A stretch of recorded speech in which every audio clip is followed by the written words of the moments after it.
Hi everybody, thank you for joining me here on Messy Girl Crafts. My name is Ashley. If you're new here, welcome in. If you're a returning subscriber, welcome home. Today I'm going to be kitting up my Ivy Dolamore canvas for the Ivy Dolamore DP Along 2025, co-hosted by yours truly, Messy Girl Crafts, Michaela from Michaela Renee, and Courtney from Diamonds Are a Girl's Best Friend. I am so grateful to Michaela for inviting me to join her and Courtney in co-hosting this event. We're calling it an event, but honestly, it's a DP along. It's a diamond painting, paint along. It's really casual. I promise. A lot of people have been asking, like, what are the rules? Where do I submit things? Where do I post things? Literally just join the Facebook group and vibe with us. It's going to be a really fun month of May where we just kind of casually diamond paint with each other with one of our favorite artists, which is Ivy Dolamore. I had my channel members vote on which of my canvases were going to be selected for this event. And it was neck and neck, honestly. So in case nobody knows how this works on my channel, there are always 2 rounds of voting for my large kits that I really work on a lot facing on the channel. So first the vote happens where I pick a theme. So let's say the theme is Ivy Dolamore, because it was. And then I take all my Ivy Dolamore canvases from my stash and I put them into kind of like a Google quiz or Google form where people can vote. And I send that just to my Inner Circle membership group. And so just my Inner Circle membership group will vote on the canvas that they want to see me work on from the Ivy Dolamore list of everything in my stash. So I think I had about like 12 or 13 Ivy Dolamore canvases. So they narrowed that 12-ish canvases down to 4 canvases. It can be top 3 or 4, but typically I try to go top 4 just because I think more options is better. So we narrow it down to that. Then I put another poll out for my Inner Circle members and my VIP squad members on YouTube for my channel memberships. And then the 2 groups vote on the final canvas. And so when it got down to the final voting where we were picking the last canvas, which is happening like all this past week, I was like, oh, it's going to be this one. I was like, it's for sure going to be this one. And then last minute, it just switched. And I was like, what? I was like, thank God I didn't go digging through my stash for the first one I thought it was going to be, because it took me forever to get this one out of the back of the pile. And everything was fine, but I was just like, wow, okay, I know, I'm totally, you're like, which is it, Ashley? It is the winner. The winner was The Tea Party by Ivy Dolamore. Let's go. I am so excited to work on this canvas. I can't even tell you. The one that almost won was Breakfast Buddies by Ivy Dolamore. And it was literally in the lead from the get-go all the way up until like maybe 2 days ago. Maybe Friday night, because today it's Sunday, April 27th right now. You guys are seeing this on Wednesday of the same week. So literally, I don't know, like Friday night maybe, I went to just go pop on. I try not to like stalk it because I get too excited about it. So once a day, I'll usually log into my YouTube account and see how the voting is going. And I went in on Friday night and I was like, oh my gosh, Breakfast Buddies has been beat. And you know, I think sometimes like when I say things in my videos that go up on my public account, you know, it'll remind my members to, hey, don't forget you can vote right now. Or sometimes people will join and vote, whatever. So I think it was like pretty stagnant for the runner-up, which was Breakfast Buddies. It was like Breakfast Buddies for like pretty much ever. And then last minute, the Tea Party just really swooped in for the win, and I couldn't be happier. I would have been super happy with Breakfast Buddies as well, but one of the reasons why I'm kind of glad that this is the one that got picked is because Courtney from Diamonds Are a Girl's Best Friend is doing Breakfast Buddies. So I thought it would be kind of cool if all the co-hosts were doing different ones, but they knew going into it that I wasn't going to know what canvas I was going to do until like the last minute because of the voting. So they had said like, they're like, oh, if it's the same one, it's not a big deal. But still, I'm actually really happy because Michaela is going to be doing Midnight Laundromat, and then Courtney's doing Breakfast Buddies, and now I'm doing the Tea Party. So I think that that's a really cool thing that all of us are doing different ones. Don't worry, guys. I will definitely get to Breakfast Buddies eventually. I think it's a beautiful canvas, but I think it'll be kind of nice to see a variety of kits being worked on throughout the event. So yay, the Tea Party! I just keep wanting to say Tea Party because it's like the Tea Party. It's very visual. But yeah, so let's just cover the stats of this canvas in case this is the first time you're seeing it. It is called The Tea Party by Ivy Dolamore. It is a 34.3 inch by 25.6 inch canvas, or 87 centimeters by 65 centimeters. Very big, but it's technically still in the large category. It's not an extra large. It is a square drill kit. It has 65 colors, including 4 ABs, and the total diamond count is 91,089 diamonds. So it is a big kit, but honestly, again, I don't know. After I did Cozy Cabin, I really do think I can do anything. And again, it's just one square at a time. So I'm really excited to work on this canvas throughout the month of May with you all. And again, don't forget to check out the description box. I will have the Facebook group link there, and we'll talk more about the event during this kitten chat today, and we'll go through some of the details of the event and other things that you might have questions about. So stay tuned. The first thing that we're going to do is I'm actually going to open up the box, because one of the things that I don't do during my regular unboxings is I don't really go through the drills, and we don't go through the specials and where they're placed on the canvas. I like to do that one before I actually start kitting this up, because if I do want to make any enhancements on the canvas that are outside of what's charted, this is a great time to make some of those decisions, or just to start thinking about some of those decisions that I might want to make. So we're going to transition really quick. We're going to open this up. You're going to see the full canvas. We're going to look at all the drills, do a little drill train, talk about enhancements, and then we will begin this kitten chat. So yeah, see you in a sec. Okay, welcome to the Messy Girl Crafts office floor, where we will do all of the things related to looking at drills and the canvas overall. So I'm just gonna move the box out of the way here, and then we're just gonna pull this a little closer. I'll punch in so you guys can see areas better, but just wanted to give you another check out at the sticker sheet here. This is an older canvas, so they didn't start flipping the image yet. You can see that there's a lot of white space on this sticker. So when I go to put this in my logbook, I might cut around the picture so it looks more complete, but you do get your sticker related to like how many colors there are, the shape of the drills, and the canvas size, and then you have your start and end date sticker there. Inside you have your beautiful color palette, which we will be getting into shortly, and then these will go in my logbook as well. So we're just going to kind of use this as a walking legend so we know what we're looking for. This canvas only has 4 ABs, and it's going to be these top 4 up here. So 115, 128, 138, and 141. That is how they used to list the AB drills and canvases. It used to be anything under the number 150 was an AB drill, and then fairy dust or other special drills would be listed at the end of the list here. But now these actually have moved down here, and it says the letter AB, but this is, like I said, is an older canvas. So we're going to be looking for those 4 drills in this big drill pack. Look, can we just appreciate the color palette here? This is like so happy and honestly very fairy. I mean, just here, let's look at the canvas, just give it its full moment. This thing is absolutely stunning. Again, this is a 34.3 inch by 25.5 inch, I believe, or 25.6 inch, 87 centimeter by 65 centimeters. So 87 centimeters by 65. It is big. But honestly, again, I have delusions of grandeur, and I look at this and I'm like, actually, this isn't that bad at all. The reason I feel that way is because, I don't know, I feel like if I were to spin it like this, like if I were to pretend that this was a portrait, I'm like, this doesn't feel bad. Do you know what I'm saying? That's kind of what my mind does. I'm like, well, I'm working on like Flower Crazy right now. I've been working on that one a lot lately, and this feels similar in size to that, but obviously that's a portrait versus this being a horizontal painting. But still, I don't know. I think this is actually going to go a lot faster than I thought it was originally, but I'm just super pleased with it. And there's so much going on in this painting. There's so much confetti work that's going to happen, and I actually think that that's going to make me burn through it a little bit faster. So let's just get in here and look at some of these details. So first of all, this fairy and her wings are absolutely stunning. I love the iridescent looking colors in here. And again, I think we might be able to find some spaces for enhancements, even in like little jewelry moments like that, or like bracelets. Maybe we can get inventive on how we do special enhancement drills on this canvas. Then you've got this little cutie here, the little redhead with her big braid. There's a cat. There's going to be a lot of hidden cats in this painting, and that is also one of the reasons I'm so happy y'all picked this one. But there's a little kitty there. Then if we kind of scooch up, you can see there's this like bar or like tea area. You can see there's like a little tea kettle with a little witch hat on it. Can we just give a shout out to the rendering artists with Diamond Art Club? Like, excuse me? That is so recognizable, and it's so hard to get that level of detail. So kudos to you guys.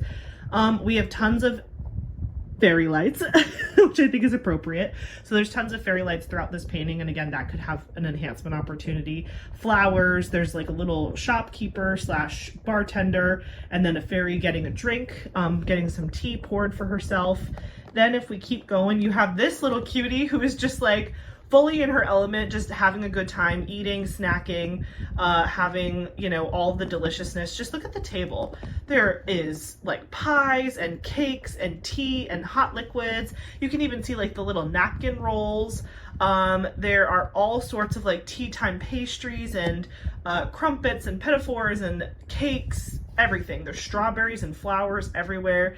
I love her with her little glasses. You can kind of tell she's wearing glasses, and then she's pouring some tea for her friend. Her friend is over here also with these gorgeous fairy wings. There's like a mix of witches and fairies, or maybe they're both. I'm not sure, but I love the idea of witches and fairies coming together like once a month to have this little tea party. Maybe they're like part of a girls' book club or something.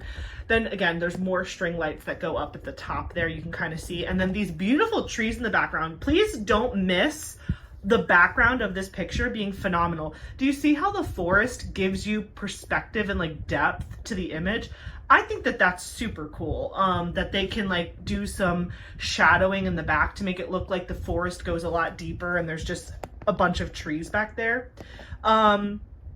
And then over here, again, more snacks and goodies and table layouts. Then you've got this cute fairy who's blowing these adorable bubbles. Do you see all these bubbles that are like star-shaped and they're just kind of like all over the table? These might appear more clearly once the drills are down, but I saw them right away. And honestly, that's probably me as a fairy because I'm just blowing like little bubbles. I could totally see that being me. Okay. Excuse me. Hello. Hello, sir. Hello, fine sir.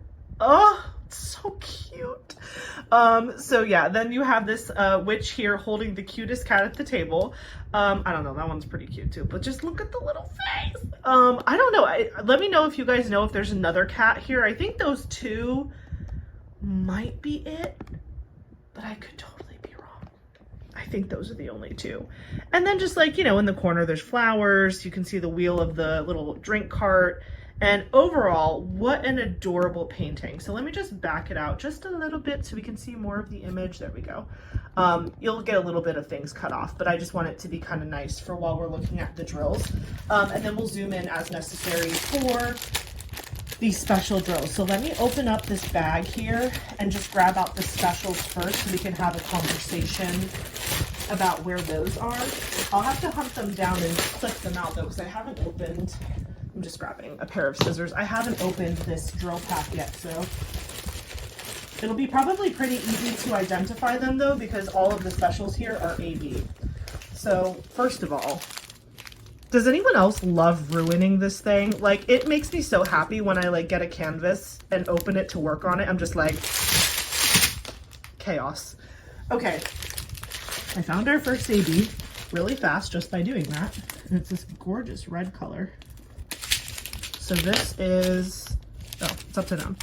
115. Look how gorgeous. Hello, beautiful. I love that like almost pinky purple shine on top of that like deep red, brick red color. So that one is 115 and we see that as number 1. So we'll be looking for that one later. Let's see. Oh, I found another special here. This is 141, DMC 141. Let's just pop that out. Beautiful white color. This one is the number 4 symbol. I kind of like that it's like 1, 2, 3, 4. That's kind of nice. So that is the number 4 symbol. Isn't it funny how it goes 1, 2, 3, 4, 5, G, 7, 8? It's kind of funny. I'm sure they did that because depending on if you turn it upside down or whatever, like maybe 6 and 9 would not be good because you wouldn't know which it is. But this is the white. It just has like, again, a really nice, pretty, almost like a blue pink iridescent on top of it, but it's white. It's just like a white reflectant color. Okay, so we're still looking for like a pinkish color and a bluish color. Oops, I found the blue. Oh my gosh, these are such pretty enhancements. And now that I have, like, I bought the Diamond Art Club enhancement sets, I just feel like the options are really endless for me to just go buck wild whenever I want to. This one, what did I say? This is 138, and this is the number 3 on the canvas, so we will look for the number 3, but like, just look at that. That is such a pretty enhancement drill. I don't know that I've worked with this color as an AB before, but that is beautiful. Stunning. Okay, and then the last one, what did I say? It's like pink. There's a lot of pink on this canvas. Where are you? It's the number DMC 128. So it's not in that strip.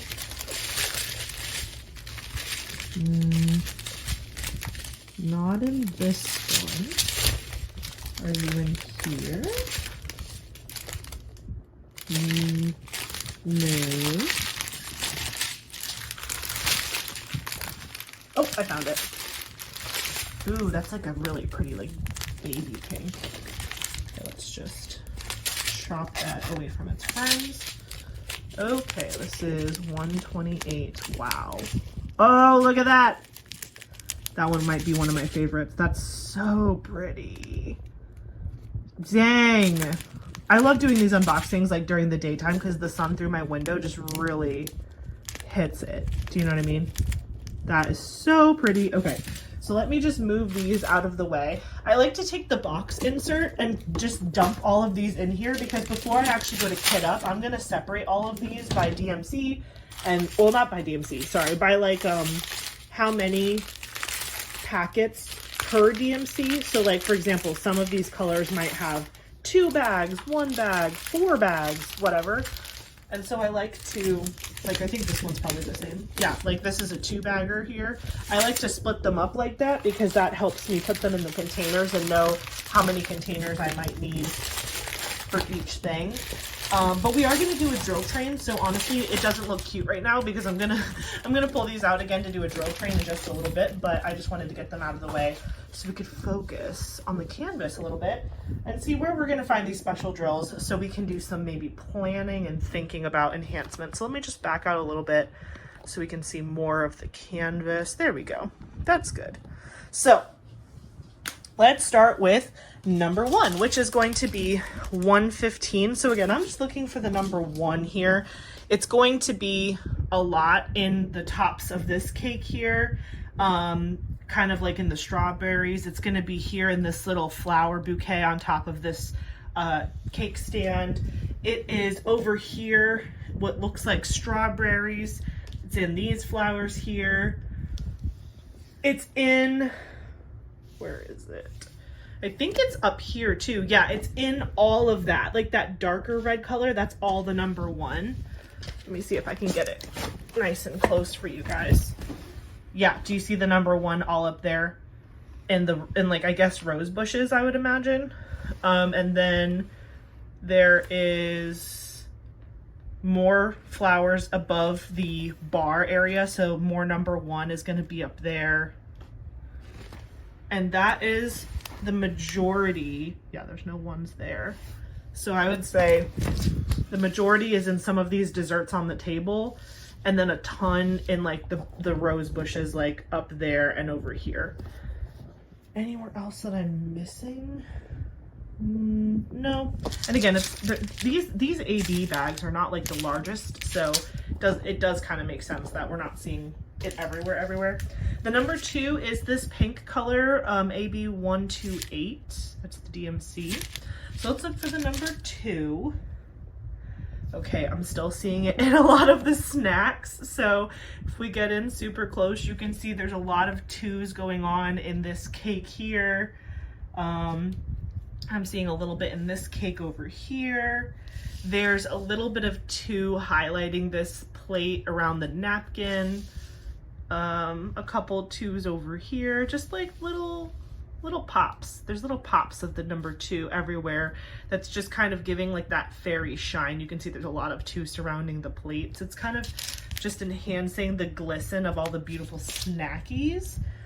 I am flabbergasted that there are no twos in these wings. Like, I don't think there are any ABs in these wings at all, which I think we need to bling those wings out, but we'll come back to that. What's going on over here? Any twos that I can see? There's like a little bit of two in her wings. So her wings have two around the outside of both wings. So it's kind of just like a highlight. Where else? Where else? Where else? There are twos in some of the bubbles, but not all of the bubbles. Like that bubble has twos in it. This star bubble, I'm trying to see where I am. That star bubble has some twos in it. Can you see that? It's hard to see so far away. Where else? Oh, okay. This fairy's wings have some twos in it right here. There's some twos in her fairy wings, kind of highlighting. So it seems like because these are like pinkier, lighter wings, there's going to be more twos. There's some twos there in the bubbles also, where she's blowing the bubbles out. So yeah, the twos are a little bit more sporadic, but it seems like the bubbles and two of the fairy's fairy wings are being highlighted with that special drill. So that was number 128. Then we're looking for symbol number 3 for 138, and that is this gorgeous blue AB color. And so the number 3, oh, how are they? Oh, thank God. I was like, please tell me the number 3 is over here. Okay, so the number 3 is definitely in these wings. So you can see over here, 3s are happening over there. 3s are here. Lots of lining of the number 3 all throughout these wings.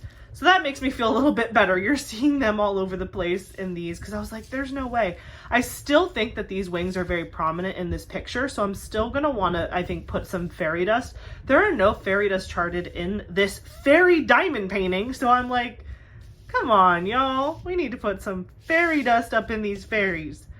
But yeah, there's a little tiny bit of 3s right there, highlighting, it looks like maybe a flower or something, or maybe the top of a teapot. What else do we have? Oh, there's some 3s in the napkins. Some super bright, fancy napkins. Oh, there's some 3s in the bow. That's really cute. There's some AB 3s highlighting like the bow around her hat. And what else? Is there this cute fairy up here has a blue outfit. There's some 3s in there too. There's 3s here, and then 3s right here at the bottom of her waist. And then are there any ones up here kind of in the window frame area? Yes. Let me get you closer. Can you see that there are some 3s kind of in that top right hand, right underneath her witch hat? There's some 3s going on over there. Yeah, this is all 3. This is 3. This is all 3. Ooh, and actually there's a ton of 3s over here too, in like the back area of the forest. So over here, this is 3, that is 3. There's some 3 here, a couple dots over here. And yeah, just like various little spots all up in this blue area. There's a couple 3 spots. So that's that. And then the last one, which is number 4, is 141. Again, this really pretty white iridescent, or well, it's an AB, but you know what I mean. So 141 is the number 4. Honestly, this could be anywhere and everywhere. Oh, I'm already seeing it. It's outlining the bubbles. Do you see all the bubbles? They have the 4s around it. There's 4s around that bubble, 4s around those bubbles up there. What else do we got? 4s, 4s, 4s, bubbles, bubbles, bubbles. And then down here, there's a lot of 4s on the table. So they're kind of surrounding all of the cakes and plates and stuff. So like there's 4s here, 4s here, around some 2s also. So there's going to be a lot of ABs next to each other there. There's 4s here surrounding the bottoms of the cake, some 4s in that teapot, 4s on this plate, ABs all over here. What else do we got? Oh, one in the middle of her earring. A bunch of them over here. Again, it's kind of hard to see what that is super close, but I'm sure it'll make sense eventually. There's a couple 4s in the fairy wings here, just kind of like little magic motes sprinkled around. There's definitely going to be some 4s up here. You can see like in the centers of the lanterns, the center of the lanterns have some 4s, and that goes for these ones over here too. There are some 4s in the center of each lantern going up. And yeah, that is the majority of the special drill placement that is predetermined. So let me pull you back over here so we can just kind of come back to looking at the larger picture, so to speak. Let me back you out even more. That's good enough, I think. Okay. So if I'm thinking like what I want to do as far as enhancements, just like overall, I definitely think we need to add fairy dust to this painting. How could you not have fairy dust in a painting about fairies and witches? So I'm not sure where yet, because honestly, the options are endless. Like this girl's wings right here could just be stunning. Do you know what I'm saying? Like obviously these wings are very prominent in the picture, but her wings are really pretty too, and her wings are pretty, like they're all pretty. So I just think that there's like a lot of opportunity to really bulk out the enhancements here. I don't think I want to overdo the AB placement, because I want to kind of see where the ABs are already placed and just kind of work off of that a little bit. I don't want it to be super AB heavy. I think having 4 ABs in this painting already is fine, but I think there's, again, a lot of opportunity for some fairy dust enhancement. So I'm going to have to go through the fairy dust I already have from Diamond Art Club and see if I need to fill any holes. I also, I keep all of my spare drills from Diamond Art Club canvases, so it's very possible that I have colors in fairy dust that didn't come in like those pre-packaged fairy dust drill packs that Diamond Art Club recently released. So I need to go through my storage. Actually, if you peek over here, please excuse my mess. Those boxes are full of my spare drills, so I will go through there to get my square drills out once I actually get really started on this painting and see what I have and if I have any DMC matches to like what's going on here. Because even some of their outfits, like imagine if her pink top had some fairy dust, or even like something over here, because this is kind of in the background, but I feel like this might need some TLC, or even if the sign was in fairy dust, like with the tea kettle, that could be really cute. I don't know. I just think that this is a beautiful image and I want to do it right. I don't want to overkill anything, but I think there are some really cool opportunities to enhance, especially in the fairy wings and in other moments there. So I am going to do a drill train for you in case you are someone who really cares about like the DMC numbers and all the colors that are included in this kit. Again, if you're just kind of looking at a glance, this is what we're looking at for the color story. Very much like outdoor garden inspired, very springy. That's like another thing. I'm super happy I'm doing this canvas to close out the spring season, because come on, y'all, like this is like a garden party at its finest. I want to be here with my friends doing the same thing that they're doing. So yeah, I'm excited to work on this. Let me give you a drill train. If you don't care about the drill train, skip ahead like 4 minutes or so, and then we will be up at the table actually getting ready to kit this up, and then we will start this kit and chat with more of the chat part. So I will see you in a sec. We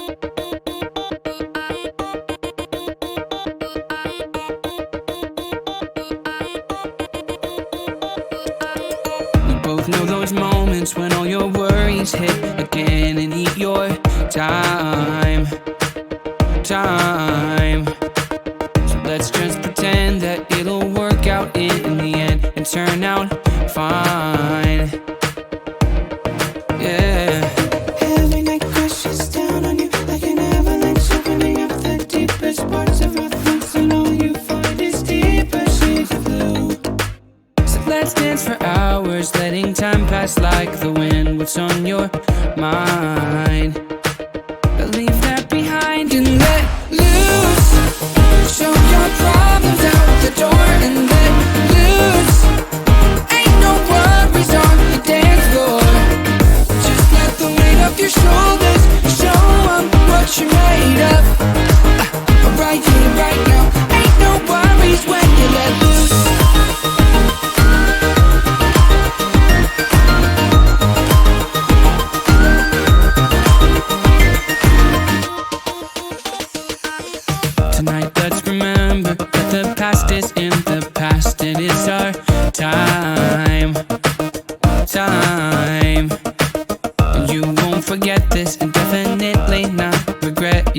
in mine.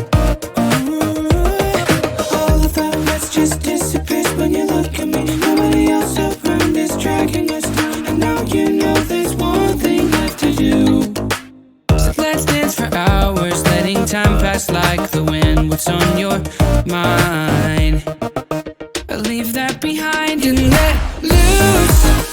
Show your problems out the door and let loose. Ain't no worries on the dance floor. Just let the weight of your shoulders show up what you're made of. Right here, right now. Ain't no worries when you let loose.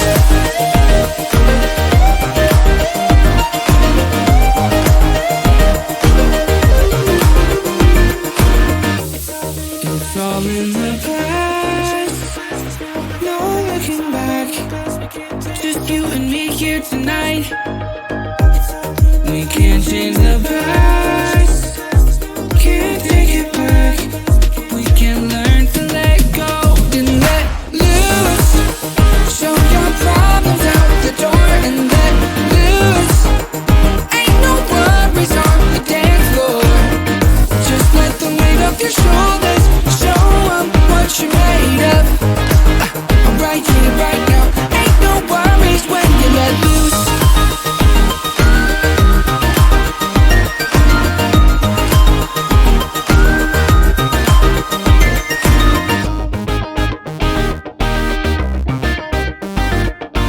Every night crashes down on you like an avalanche, opening up the deepest parts of our thoughts, and all you find is deeper shades of blue. So let's dance for hours, letting time pass like the wind. What's on your mind? Leave that behind and let loose. Show your problems out the door and let loose. Ain't no worries on the dance floor. Just let the weight of your shoulders show up what you're made of. Hey y'all, welcome back. Okay, so basically, it's been a couple minutes since I last saw you. I went ahead and like switched some laundry, did some things in the house, but then also I got myself set up for kitting up The Tea Party by Ivy Dolamore. So before we get started, I just wanted to show you kind of what's on the table and what I'm using. So I have this really nice, it's actually like a desk mat. It's something that you would put like your mouse and keyboard on, but I use it to kit up because it's rubber and it just helps keep the drills from bouncing off the table and all of that stuff. It's just something I use all the time. Actually, the last couple times I've kitted up, I kitted up directly onto the canvas, and I just couldn't see anything because all of the colors on the canvas, I couldn't see where the drills were falling, and it was like a whole mess. So I was like, Ashley, get back to your roots, pull out the mat, and that's what I did. But I still kept the canvas out so that it's still like on the table, even though you can't really see it that well. It's present, so it's here, but I have my mat on top of it, and again, it's like a 15-inch or 15 some. No, this is bigger than 15 inches. I don't know how big this is. Oh, maybe 20, maybe it's 15 deep by like 24. It's a pretty big desk mat, and so basically I just like to kit up on this. It makes it a lot easier to keep all of my mess in one place. I have a trash bag here. It's just like a Walmart plastic bag. I have that right here to catch all of my trash from my plastic heat sealed containers or baggies. Like once I dump all these drills out, I will throw the bag away. And then I have a Sharpie in case I need it, tweezers in case I need it. My sticker sheet is right here. I have a dryer sheet laying right in front of me. This is what I use to kit up on top of because it just helps reduce static. I have a pair of scissors. I have a Diamond Art Club color tray here, which is super handy to do kind of help. It just helps in the kit up process. Sometimes you just need to pour the drills onto the dryer sheet, that into here, and then that into the container. I am going to be kitting up in my bottle system for this canvas. Now I have two different versions. I have a 60 bottle case and a 120 bottle case. Previous to kitting this up, I had Flower Crazy by Sandra Winther from Diamond Art Club. I'm working on that canvas right now. I had that kitted up in my 120 bottle case because that's the only one I had at the time that I kitted that canvas up. But since then, I had bought this one, which is for 60 colors. And so I am very, very close to finishing Flower Crazy. So I decided, since these are the exact same size, if you can kind of see these like on top of each other, they're the exact same width and depth. So I was able to pull out the one tray that was required for Flower Crazy. So this is Flower Crazy kitted up, and this is all I needed for Flower Crazy. So I just moved that one into here, and then I took the empty one. I took the empty like 60 bottle case thing, and I stuck it in here so that I could kit up the tea party in this one. So if we look in this one, I have my stickers. Oop, I'll show you these in a second. So I'll put these down. So this is completely empty. And this is what I will be using to kit up the tea party by Ivy Dolamore. You can see I have these really pretty stickers. They're iridescent and fun. I have these stickers. I bought them on Temu, I believe, but like you can get them on Amazon, you can get them anywhere. They're just these really pretty numbered stickers. So these are 1 through 100, and I have I think this is a pack of 10, so it was like 10 sticker packs of 1 to 100. And so I just basically take all the stickers off up to the number I need, and this canvas has 65 colors, so I did 1 through 65, and I labeled all of these on the tops, and then there's a second row as well for 61 through 65. And this, I just like it. I don't know. Some people like to use the stickers that come in the sticker sheet, and I don't think that they're bad. I really don't. Like, these stickers work great. I just, when I'm kitting down, I hate having to like peel the sticker off and deal with it. And also when I'm working on a canvas, it's so nice to just have this next to me as like a walking legend, because it's just small and it's like my eyes can look at one thing and I can find the symbol so much faster just looking at this. And then I'm like, oh, okay, that's number 39. And then I just go pull bottle number 39 and they're in numerical order in the thing. So actually, if you struggle a lot with like larger color kits and you're like, I don't know how I want to organize myself because it's just, I feel like I'm taking most of my time hunting for the color I want. If you just look at this, or you just look at like from a different company, if they give you a bigger sticker sheet, if you just keep that separate as a walking legend, you're going to probably have a lot easier time finding your colors if you just use the serial number system and just label your containers 1 through whatever. So far I'm pretty committed to keeping my bottle cases in this kind of kit up method with the serial number system. I don't know that I'll convert my Diamond Art Club and my Elizabeth Ward storage systems to this method. I might. I'm not sure yet. I haven't committed. The Diamond Art Club storage, these stickers specifically from Diamond Art Club are really easy to put on and off of them because I leave kind of like a little flap where I can just easily pull them off. But the problem is when I'm working on those canvases, sometimes they just fall off when I'm taking them in and out of the container. And if you lose the sticker, you might not remember which color that is in that container.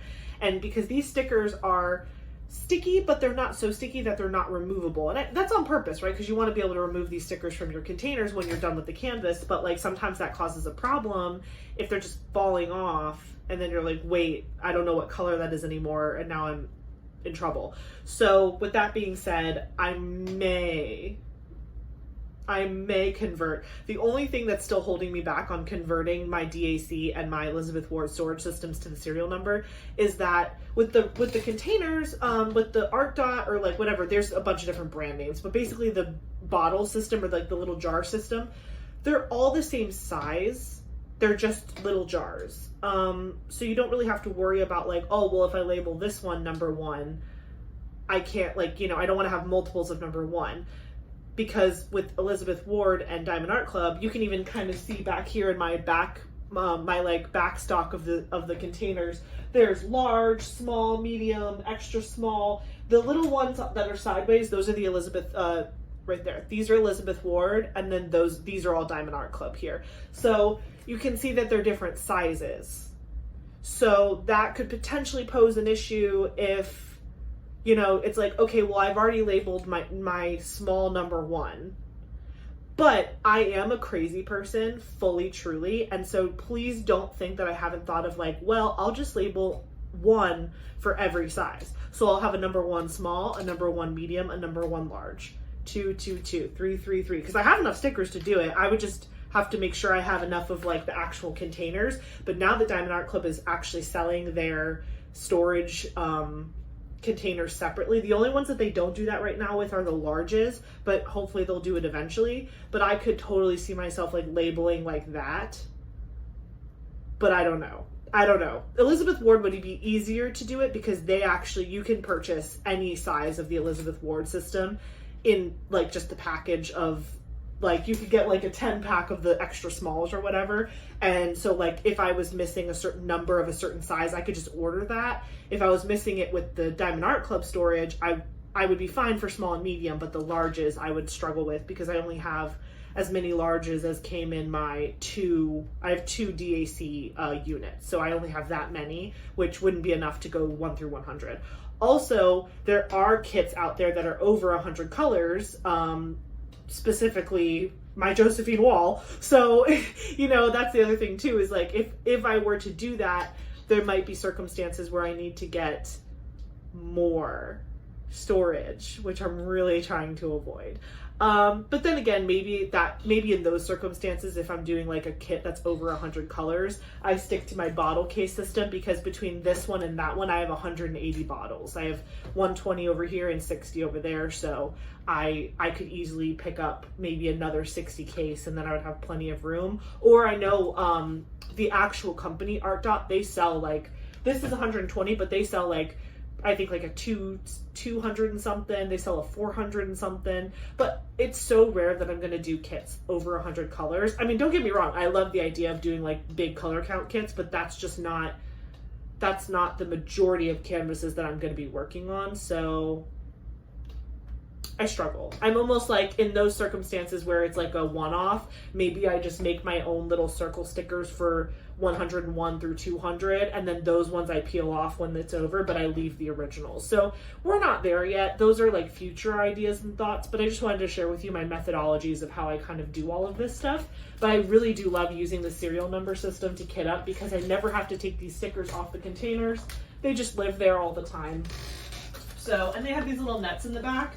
So in the back of the storage container, I just have little pieces of release paper in case I need it. I have the stickers. I have an extra dryer sheet to just, again, keep the static low in the container itself, and across the layers. And that's pretty much it. I don't keep anything too fancy up here. But yeah, so I'm going to pull out these so we can work on them. One thing I will note about this is from the other one. So this specifically came with this, but I swapped them because of Flower Crazy.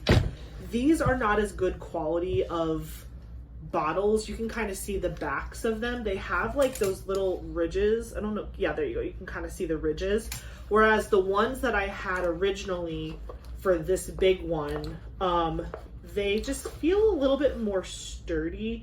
They still kind of have a ridge, but I don't know. These ones are just better plastic material.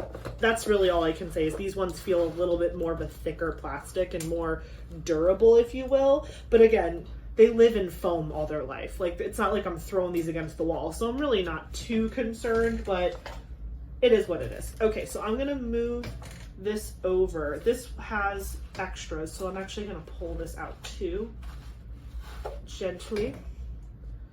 And this is what it looks like empty, by the way. It's just like a big cavernous space. So I'm just gonna put this on the floor. I'll put all the stuff back in there when I'm ready, but I don't need to do that right now.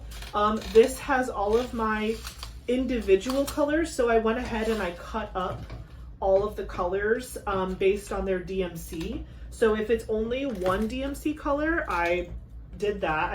I have just the one. And then I have all the ones that have multiple strands, which I think 2 was the biggest. I think there was only like 2 packs. There wasn't any like 3 or 4. Some of my other canvases, sometimes you'll have one DMC that like runs super deep, but this one did not have that. I'm just gonna put all my tools around me so I have what I need, and then I'm just gonna pop this up here so I can like look at it, and this is my little setup. It's so great. Usually during a kit and chat, I don't necessarily get to kit up the entire thing on camera, just because it does take a while, and because I'm talking, I don't go as fast as I do when I'm not talking. So I'm gonna start off by doing all of these doubles first, and then I'll probably do the singles offline on my own after we finish the video. But yeah, I have these ones here at the end. So essentially what I'm going to do, because I'm doing it this way, actually, see, I think I had the same thought last time, and then I realized that I couldn't do it that way, because if I was going to do it this way where I just do the big ones first, I'd have to find the number and then move stuff around, which again, I guess is not the end of the world because I have all these spares. I'm totally overthinking this, by the way. Because if I have to go digging for the ones in here, because there could be ones that are like one-offs too, that if I go in order of serial number, like 1 through 65, I'm gonna have to be picking from there and picking from here. I guess it doesn't really matter though, because like if these are all right next to each other. Some people have suggested like only fill one bottle and then keep the rest in the baggie, but I'm just like, maybe I could do that just for today. Like maybe for this kit up video, I'll just fill one bottle each so I don't have to be like moving and moving and moving, but like later I can do the second bag if I want to. That's the idea. That's the ticket. Okay, so I'm gonna put these back. These are, by the way, the 4 enhancement colors, the 4 ABs. I haven't had a chance to like look back here in my special drills yet to see what fairy dust I might want to pull, but I'll do that later. Okay, so I have this. I've got my bottles. Let's just pull this first one for funsies. So this is DMC 224, and that is number 8. 224. Symbol 8 and number 8. So I'm just going to pull that container right here. Can you see that? There you go. And then I'm going to open the jar. I'm going to cut just one of them, one of the packs. I guess this is the only way it could kind of go south, is if I overfill one container based on the size. It doesn't seem like there's a ton of static in here, so I'm just going to try to pour it straight into the thing. I have the jar in the tray on the dryer sheet. It's on top of the rubber mat. It's all very much a process, but it just makes it go super easy for me. Yeah, see, this is already going to be full. That's, you know, we tried. We tried to be methodical about it, but that's okay. I'm just going to open up a second one here and pour this in like so. And again, everyone's process for kitting up is super different. So there's definitely no right or wrong way. So don't ever think like, oh, well, Ashley said da da da da da. Like, no, you do whatever makes your little heart happy.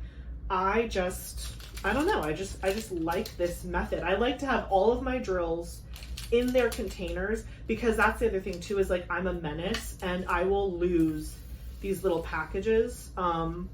If I'm not careful. Like if I were to just like put these little, if this was sealed and I were to put that somewhere, there is no guaranteeing that it would be found and go into the kit. I mean, obviously I could just put it in the back, like, you know how it had the pocket. I could put them there, but if I have a ton, like if there's like many colors where I need to have like that back pocket full, it might not work out in my favor.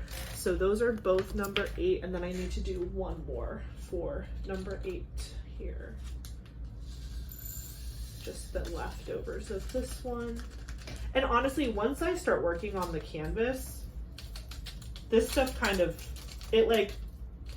you start to lose containers fast, meaning like you can start like using all of one container up, and I actually enjoy removing containers and like moving my numbers over as I finish them. It's just like a fun little game for me. I don't know. I turn everything into a mini game. Is anyone else like that?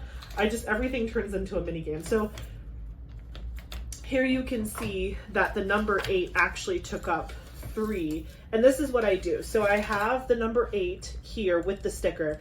Then I just put 2 next to it, which are blank, but I always know that the blank ones next to the number are that number. And so when I'm actually working on the canvas, I'm always, because I never want to mess myself up, I always pull the container with the number on it. So that way if it's like sitting there, I'm not like, wait a minute, I have too many colors out and now I don't know where this goes.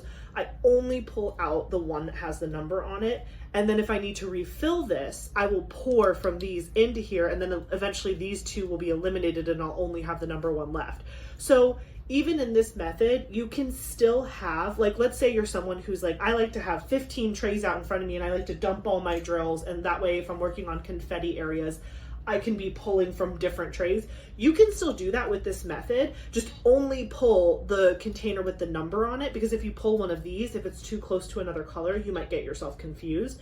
But like if I had 5 trays in front of me and I had, you know, 6, 7, 8, 9, 10, I could put them back in here in the right place because they're numbered and it's in numerical order. Do you see what I'm saying? Is any of this making sense, or are you guys just like, all right, Ashley, whatever you say, crazy? Listen, I respect it, okay? I understand that this might be completely crazy to you, but it works for my brain, and that's like all that matters. Okay, so let's catch up. It's been a week. So let me see. Let me get this one going. 3722. 3722. This is number 47. Okay. So how are you? I hope you're doing well. I know it's like an hour into the video. I'm like, what's going on, people?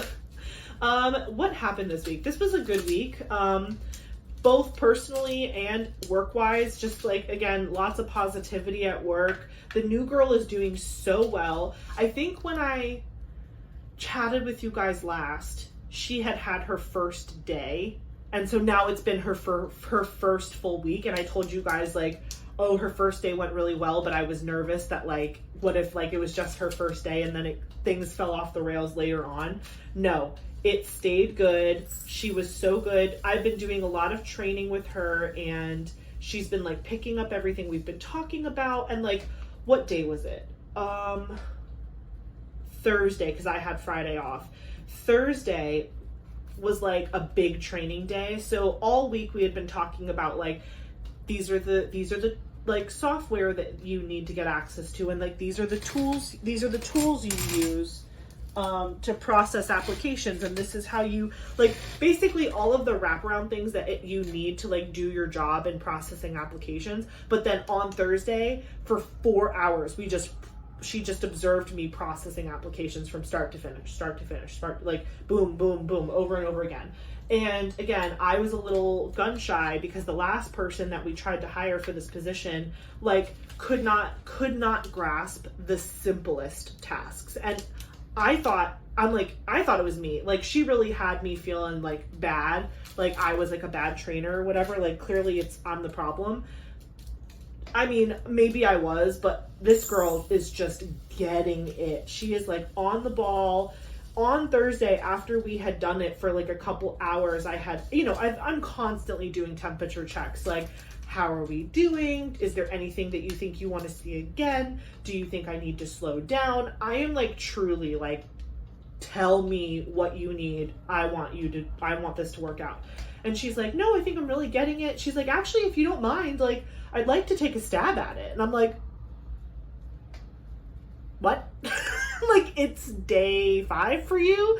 And she's like, yeah. She's like, I won't make any like big changes on the like in the application. I'll only make changes on our spreadsheet, and like I'll highlight the ones that I touch so that way like you know that we need to double check it.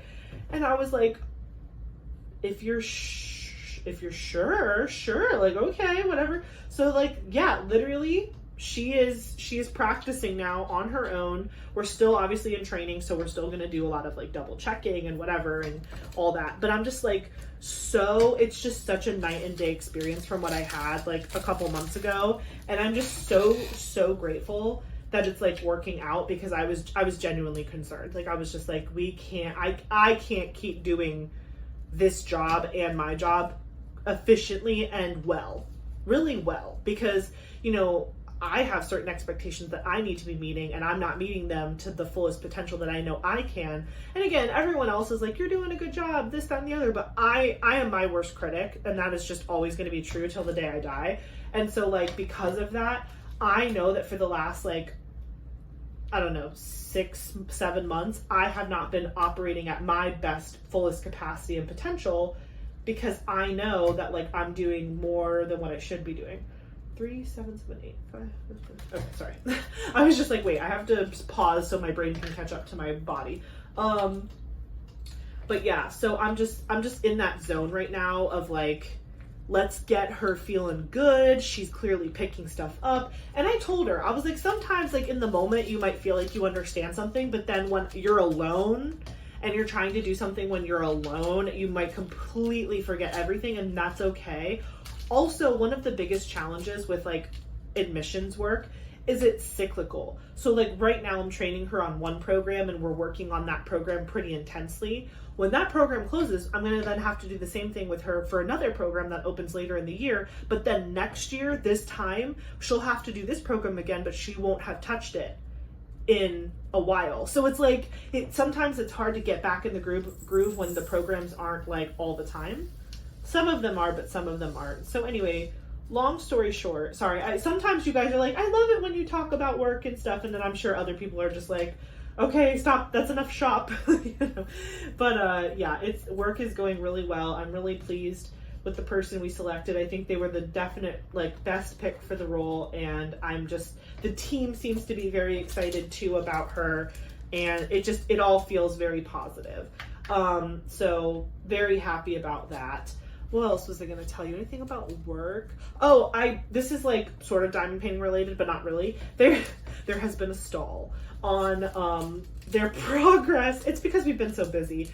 If you guys are new to my channel, I actually gifted my team at work the Diamond Art Club 2025 calendar. And so that has been like an office project where it's like if someone ever needs a break or they just need to step away from their computer or meetings, or they're just like, I need a moment, it's in our recruitment closet, and so they can go in there.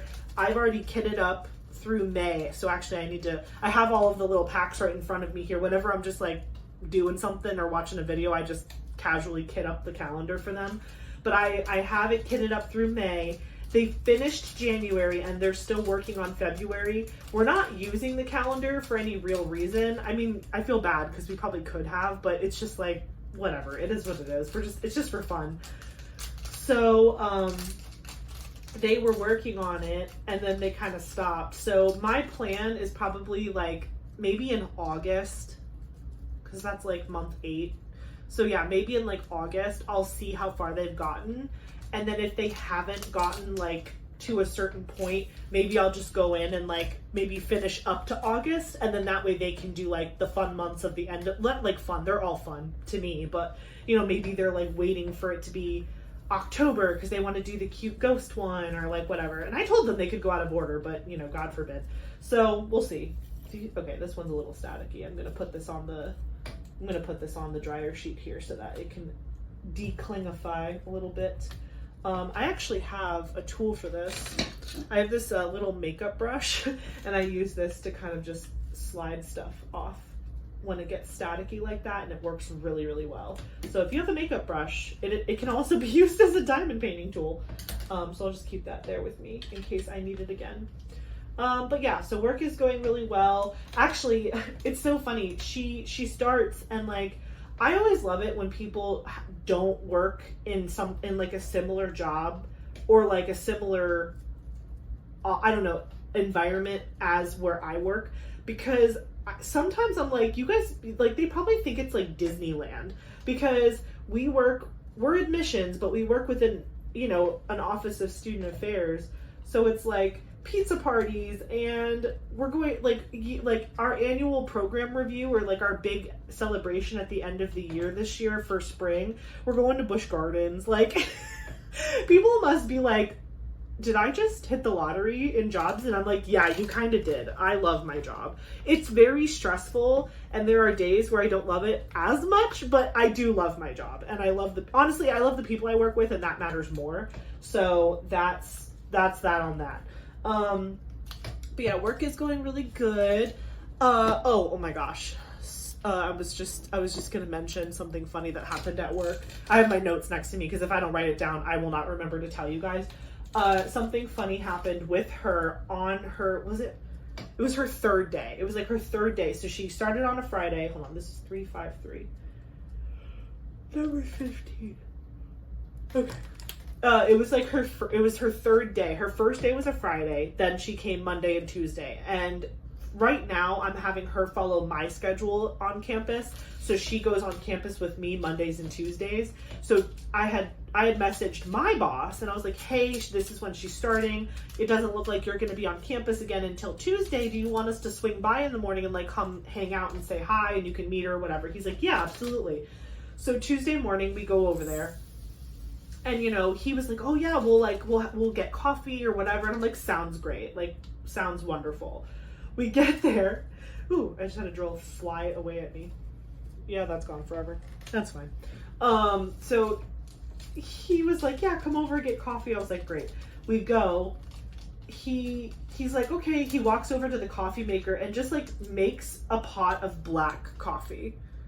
And I'm like, oh, okay. Like, and again, I'm not against like making coffee in the office, but I was like, oh, like, do you have creamer, sugar, what?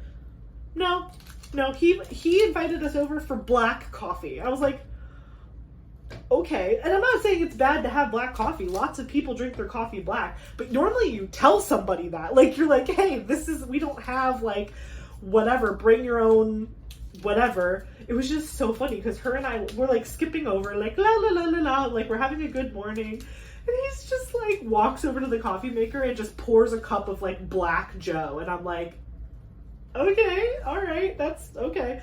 So we didn't have coffee because we were like, both of us were just looking at each other like, all right.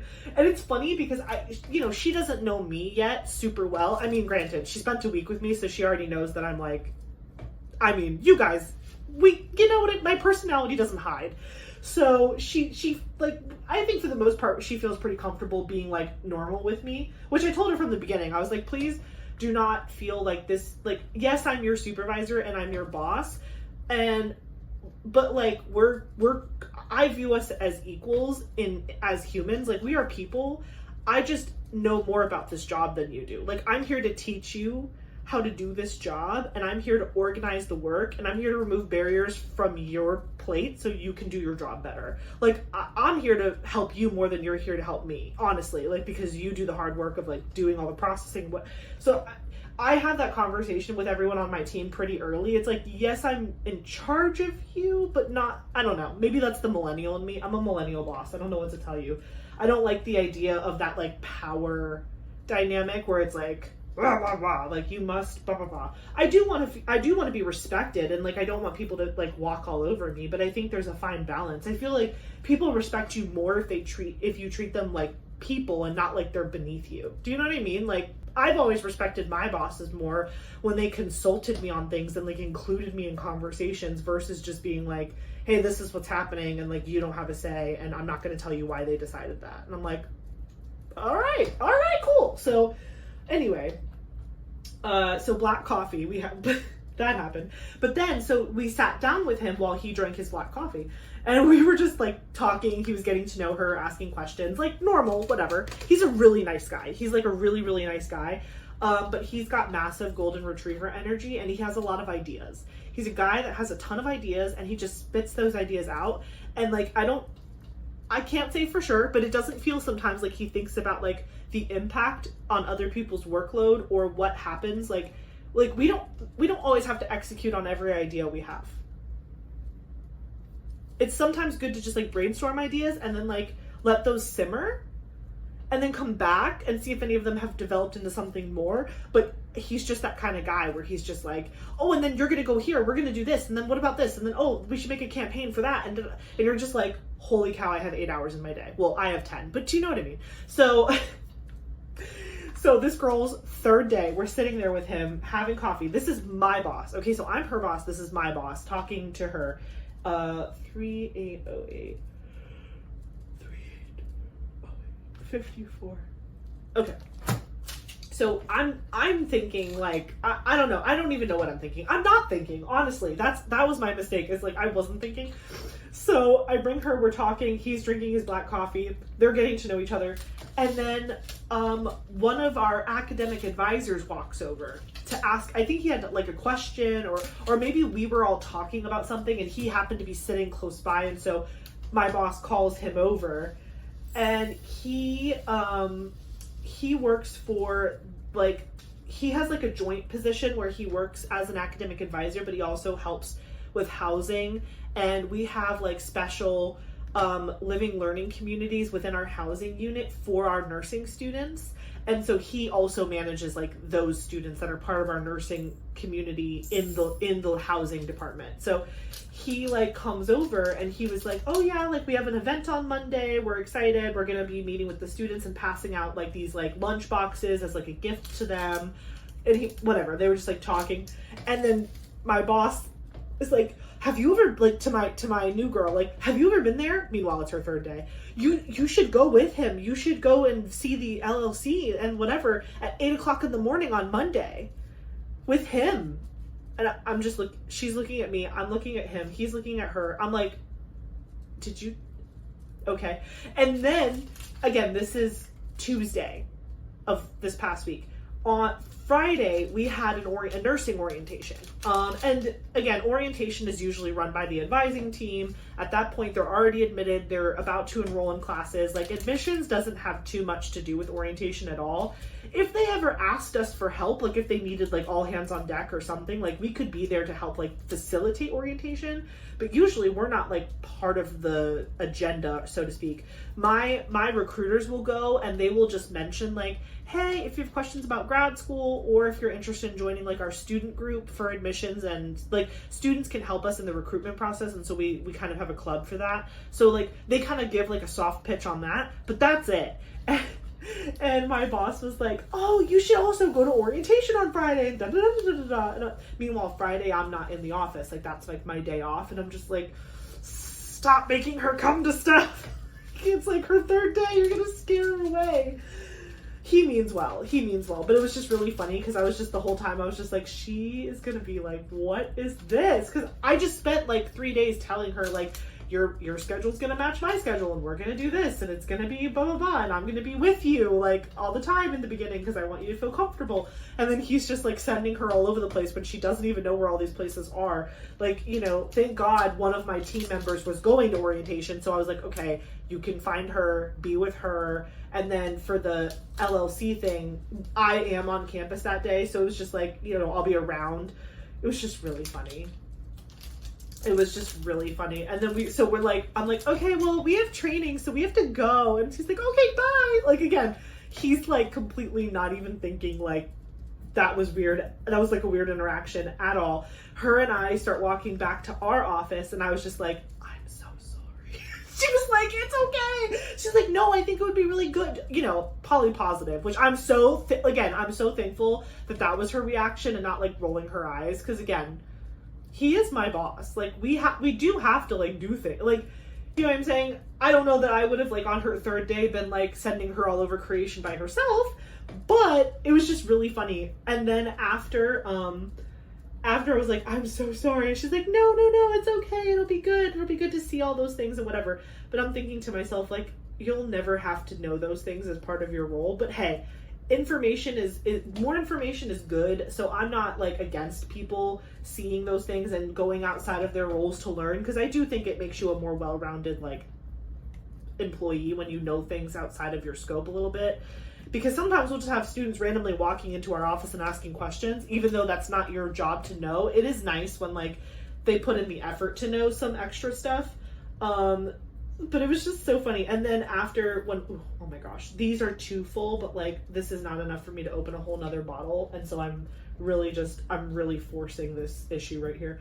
Anyway, so we get back to the office. We're taking a little break before we start training after that interaction. And I messaged the rest of our team separately, and I was not her getting initiated day 3 on being told by so and so that she has to go to all these places, because he'll do that to them too sometimes. Like, I won't be around and he'll just like they'll like bump into each other in a hallway, or like someone will walk past his office door and he'll just stick his head out and be like, hey, come here, I want to ask you about something. And like, again, I say this with only love in my heart because he is such a kind soul, but it's just funny. It's just like everyone has those people in their jobs that just like are like that. And it's just something where we just do it and it's fine. But it's just like, I was like telling them, I was like, she's been initiated on day 3. And they were like, no. I was like, yes. Oh man. It was just funny. Again, no hate, no hard feelings. It's fine, but it was just, I was like, man, she couldn't get out of her first week without being told to go to extra stuff that has nothing to do with what she needs to be doing. But I digress. What was the next thing? Oh, summer. Okay, so in Florida, it's already like 1,000,000 degrees outside. So in my mind, it's like summer, even though school is technically still in session for a little while longer. 3, 7, 6, 5. I yawn every time I stop. 3, 7, 6, 5. Yet again, another night where I barely slept, but that's okay. We'll talk about that in a little bit. 3, 7, yeah, that should be good. 49? Yes. So we're getting to the point where like summer is upon us and we're trying to like make plans. Like everybody's asking us for our time and whatever, like family, like, because again, the only people that live around Eric and I are like all of our friends and my parents, my mom and my stepdad. Those are the only ones that like live here. My dad lives in North Carolina. Eric's mom and dad, they're not together, but they both live in South Florida. And we also have some friends that are peppered outside of the state. And so, you know, it's summertime and everybody's like thinking about the calendar and like, what do we want to do? And where do you want to go? And what's the deal? And it's like you need one person to answer you so that you can answer this other person so that you can answer this other person. It's like, well, this person wants to do something here, but until they commit, I can't give you this weekend because if they don't want this weekend, then I can give you that weekend, but then this person's going to want this other weekend, which will affect this person's birthday. It's like a circle. It is a vicious circle. And I know I'm not the only one who deals with like the scheduling and the planning, especially when you have so much like family involved too and that don't live near you. That's honestly the hardest part is like we want to see everybody all the time, but unfortunately it's just like not as easy as it was when we were in college to drive 4 hours on a Friday after work to go to South Florida and then turn around and come home on a Sunday and do the 4 hours again. It's hard. I'm not saying it's not worth it because it is, but it's hard. It's just hard. And when you do that, you can only see typically like one side because again, they're not together. So then you're potentially doing that twice, one like different weekends, one for each family.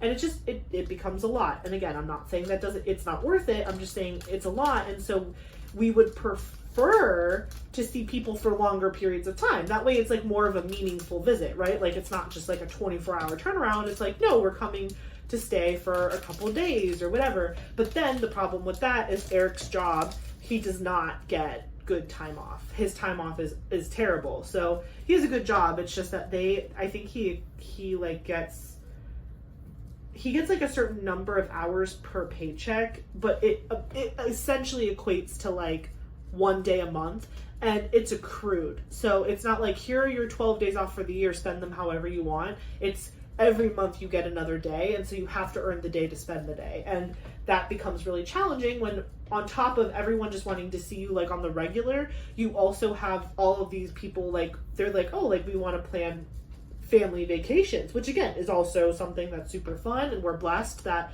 our families want to spend time with us and like do that with us.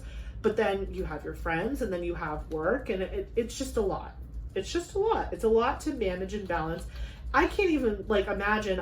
I mean, I'm talking about it from just my perspective, but like think about like people that have kids, like how much harder it is for them. So listen, I'm not trying to complain. I'm just saying it can become a challenge to balance everybody's wants and needs. And then also Eric and I enjoy time to ourselves. You know what I mean? Like we enjoy spending time, just the two of us, doing whatever we want to do. And so, you know, you can't have your cake and eat it too in all these scenarios. So we do our best to try to prioritize everyone and make sure everyone feels like they are getting time and they're getting attention. And especially in this season where Eric and I don't have kids or a kid, whatever, if we're ever blessed to have children, people are going to have to come to us. At that point, I'm going to be prioritizing a whole different set of things. And so I won't feel as amicable about just jumping in a car. Do you know what I mean? Like right now, I really try to give other people more of my time because I'm just like, you know, if eventually I can't do that, at least I want to be able to say that like, while I could, I did. Does that make sense?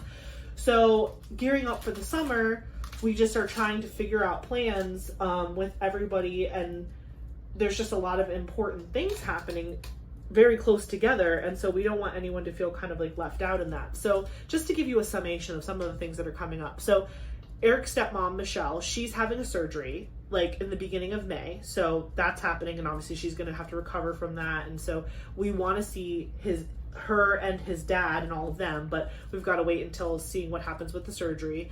Then one of my best friends, Cynthia, her birthday is June 7th. But that's also the weekend that our other two best friends, Sam and Kelly, are moving. So they currently are renting an apartment near us, but they want to rent a bigger space. And so they're looking to rent a house, and their lease is up, and they have a wedding that they're going to, like right when their lease is supposed to expire. So they have to basically move out a week early. And that just happened to fall on her birthday.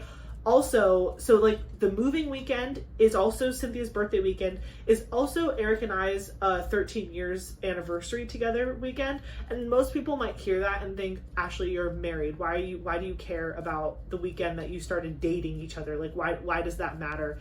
To me, and let me know in the comments if you think the same or if you think differently. No judgment either way. I don't know. Wedding anniversaries are cool, and I think that they're special, and like obviously that was a really significant day because it was the day that you like married the person that you want to spend the rest of your life with. But to me, like, I've loved him so much longer than that, and like in my heart I was like married to him that day. I mean, I wasn't, obviously, like that was like when we started dating, but honestly Eric and I knew pretty fast what we wanted out of each other. Like we really did fall hard and fast for each other. And so we had a very long, we were dating for 2 years, we were engaged for 3, and then we've been married for like 7. So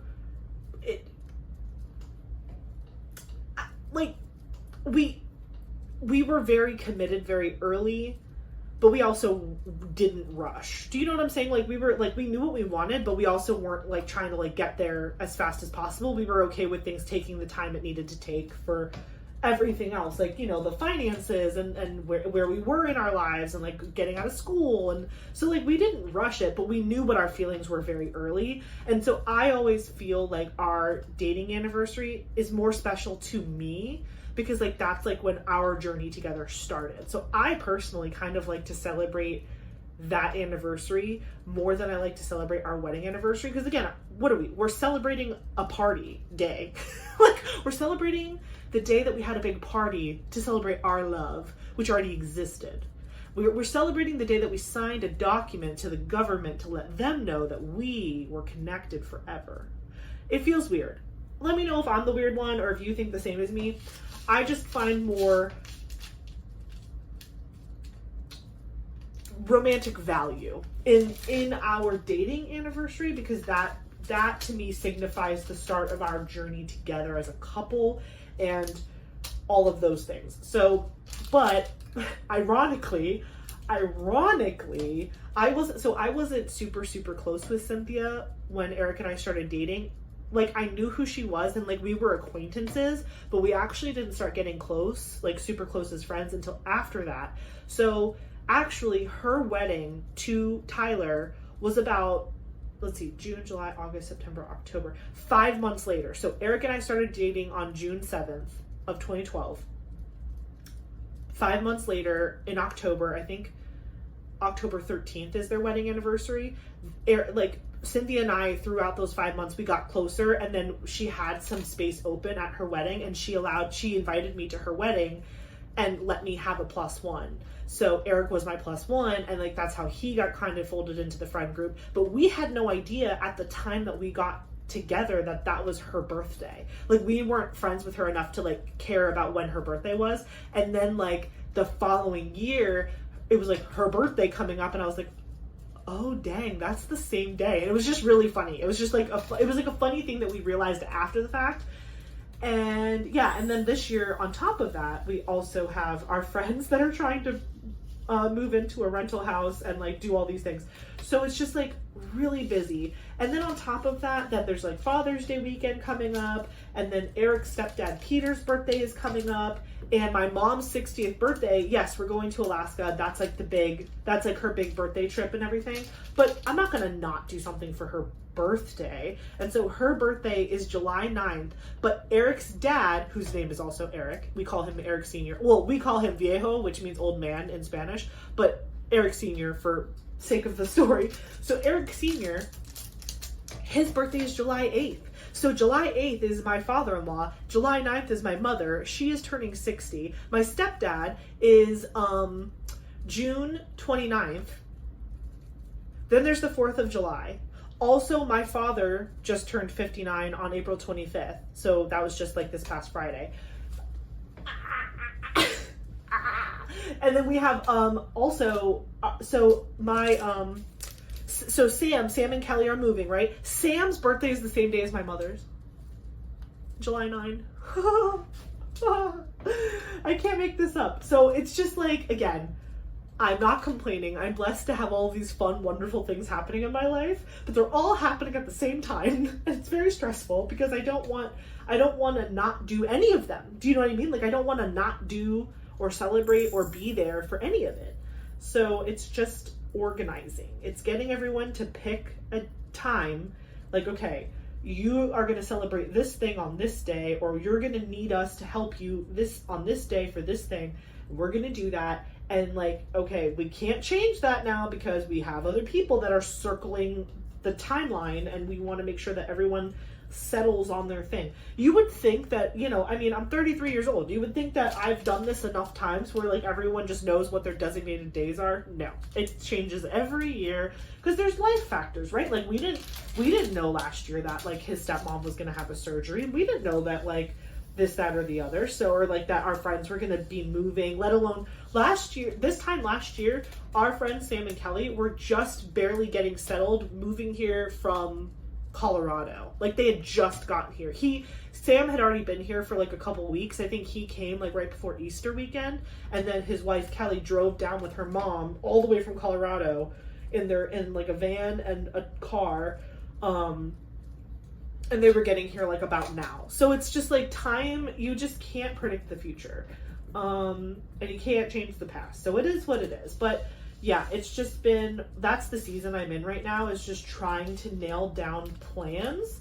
Because once I feel like I've gotten everyone situated with all of the things that I just talked about, then I can just kind of take a sigh of relief, because then it's like, okay, no one's getting skipped, right? Like we've thought about all the things and all the people and all the stuff, and like everyone has been spoken to, and we know what the plan is, and I can kind of plan out because okay, now that I have that situated, I have to figure out my life and my calendar, and like, okay, what are Eric and I gonna do? What's our weekend plans? Like, are we gonna do anything? Like, probably not. So it's just, such is life. I've heard it gets simpler as you get older. I'm really excited for that. I'm excited for it to get simpler, but also I know that like these are the best days, and so I'm not trying to not enjoy these days in my life, but also your girl's tired. Okay, I'm just moving some of these things. This is, by the way, completely chaotic, and I respect that, but I'm actually, it makes sense to me. It's working in my mind. Just let me have it. Okay, and I'll rearrange it all when I'm done anyway, so I'm not actually feeling too precious. I just want to make sure I'm keeping the like colors together so I don't get confused. Yeah, so we have a lot going on this summer, trying to figure it out. Oh, I didn't even think about that. That was another thing. So for 4th of July is on a Friday this year. So Eric and I will both get off on that day because it's a federal holiday. And so we were talking to his dad because we were talking about his wife Michelle's surgery happening. And we were like, well, we were going to see you for Memorial Day, but if she's having surgery and she's recovering, we don't want her to feel like she has to go to like outside and do stuff if she's recovering, whatever. And so we had also talked about like, because again, his birthday is July 8th, Eric's dad. And then my mom is July 9, and it's her 60th, and their birthdays always fall around 4th of July, and it's always like a thing. So I'm just like, okay, what are we gonna do? So his dad was talking about wanting to go visit Eric's brother Nick in Wisconsin. He got a job in Wisconsin. He moved there. It was like a whole thing. It's like a really good job. And so, but we haven't been there yet. His dad and Michelle have gone, but like Eric and I have not gone to Wisconsin yet. And so his dad was telling us like, oh, maybe like for 4th of July, we can go to Wisconsin and like visit Nick, and maybe we drive over to Chicago, have a good time, whatever. I was like, that might actually work out, because if we spend 4th of July with them doing that, that means the weekend right after my mom's birthday, that can be like her weekend, and she's so easy. If you give her pizza and a pool and an ice cream, she is like so happy. She's like the easiest person to please on this planet. Probably only second to me, to be honest. And I'm her daughter, so that makes sense. But like, she is very simple in what makes her smile. 938 is number 41. 41. Oh, okay. So yeah. So if I have the following weekend, oh yeah, and Mother's Day, there's just so much going on. So right now we're in the stage of like trying to get everyone situated in a plan and marking that up on our calendar. I always have a calendar, like a big calendar downstairs in our kitchen that like keeps like the big events, like so we can know like, okay, we're traveling here, we're doing this is so-and-so's birthday. I usually always have that. And for some reason this year, probably because I bought this calendar, you can't see it, but I have my Chrysabug calendar that I bought for diamond painting. I bought that calendar to prep for 2025, and I think because I bought that, in my mind, I had bought my calendar for the year, but that is not like our life calendar. That is just for me, for fun, for diamond painting. But I never ended up buying a 2025 calendar. Well, that's not true. I also bought the DAC 2025 calendar. This is why I think it's so funny, is like I bought 2 calendars for 2025. Neither of them are being used for like our life and tracking what's happening. So cut to like 2 weeks ago, Eric and I had to go to Walmart for something. I was like, I'm getting a calendar. He's like, Ashley, it's like May. And I'm like, I don't care. Like we're about to go into such a busy season, into summer and fall. If we don't have like a calendar to track all the places we're going, we're going to accidentally promise a weekend to somebody that's not available, and we're going to get in trouble. And he's like, okay, you're right. So I went ahead and bought one, and I proceeded to rip off the 4 months that don't matter. But it's making me feel a little less anxious about the rest of the summer, because now I'm like, okay, I know that these are the things that we have to do and we have to go to and stuff. And, there's still some weekends that are up for grabs that we have to still get people to commit to. But at least overall, we have a picture of like what's been promised and what hasn't been, because then what happens is eventually we play the game of like, well, first come, first serve, y'all. Like, if you don't jump on this and someone else locks it in before you, I'm sorry, but we gotta work with what we have. Like, we can't be waiting till the last minute. And it's unfortunate, because it makes me feel so much less spontaneous. Sorry, that's the word I'm trying to say. I am a spontaneous person in my heart, but I cannot be in areas related to this anymore, because it's just like there's just too much going on. There's just a lot going on all the time, and it's it's hard. It's hard to, again, you're always going to upset somebody, or someone's going to feel like you didn't see them enough, and I don't want that. And I know I'm putting that guilt on myself and nobody else's, but it is what it is. It's just how it is. And Eric and I are both, well, I'm an only child and he's the oldest child, so we both just constantly carry guilt no matter where we go. It's just like part of our DNA. So we're just trying to avoid that feeling as much as possible. See, there's only this much left. I will make this fit in these 2 containers. I refuse to back down. But yeah, so planning. I bought a calendar that's helping me feel a little bit better. And we're just going to continue to make plans over the summer, to make sure we get to see everybody. But again, please know that I'm not complaining. I love all of my family and friends. It's going to be a great summer. I would feel better if I knew what was happening now, because then I don't feel like I'm leaving someone out or I'm forgetting something, because that's the worst feeling, is like when you think you're forgetting something. Do you know what I'm saying? So I'm just trying to like not be in that headspace. Okay, so this weekend, like, well, again, it's Sunday for me, for you it's Wednesday. So this past weekend was me and my friends 1 year D&D anniversary. So we have officially been playing our D&D campaign for a full year, which is so crazy. Normally campaigns, well, I don't want to say normally. Campaigns can last as long as you want them to. By the way, I did it. They both fit. Thank you. D&D campaigns can last as long as you want them to. Some of them are shorts. They're called one-shots. So like you can just do like a one-shot and then maybe it only lasts like one session. You can do longer form ones, shorter form, whatever. We literally have been going for a year and it's been so much fun. Kelly is our DM and all of us participate. It's essentially 3 couples. It's Sam and Kelly, Cynthia and Tyler, me and Eric. And then Cynthia and Tyler have the twins, but they go upstairs and go to bed. They don't play, they don't play with us. Let me see. 310 is number 9. Where's the number? Oh, it's right here. So yeah, we've been going at it for a year and it's been a great year. We've had a lot of fun. So for our 1 year anniversary, we dressed up in character. And you might have, if you guys watched my Whip and Chat that I did right after my birthday, where I showed you how my friends threw me like a Lord of the Rings diamond painting party, that I did kind of wear the majority of my costume. So you probably already have seen what I wore, but my friends got super dressed up too. And it was so cool. Eric's character is basically like a 9-foot shark. It's like a shark person. He would totally be able to explain it to you better what he is.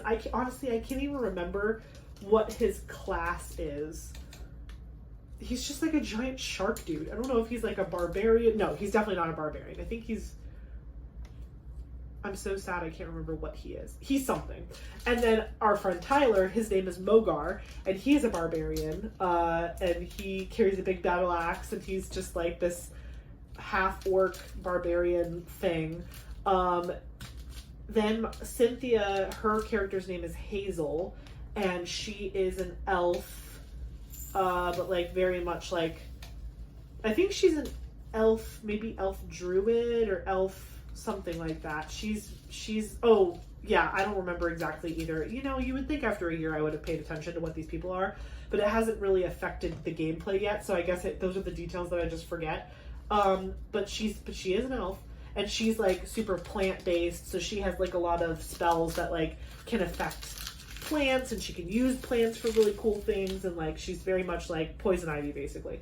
And then Sam, he is a like a mage essentially. He's like a mage character. He has a lot to do with magic. And his character's name is Genos. My character's name is Aelin.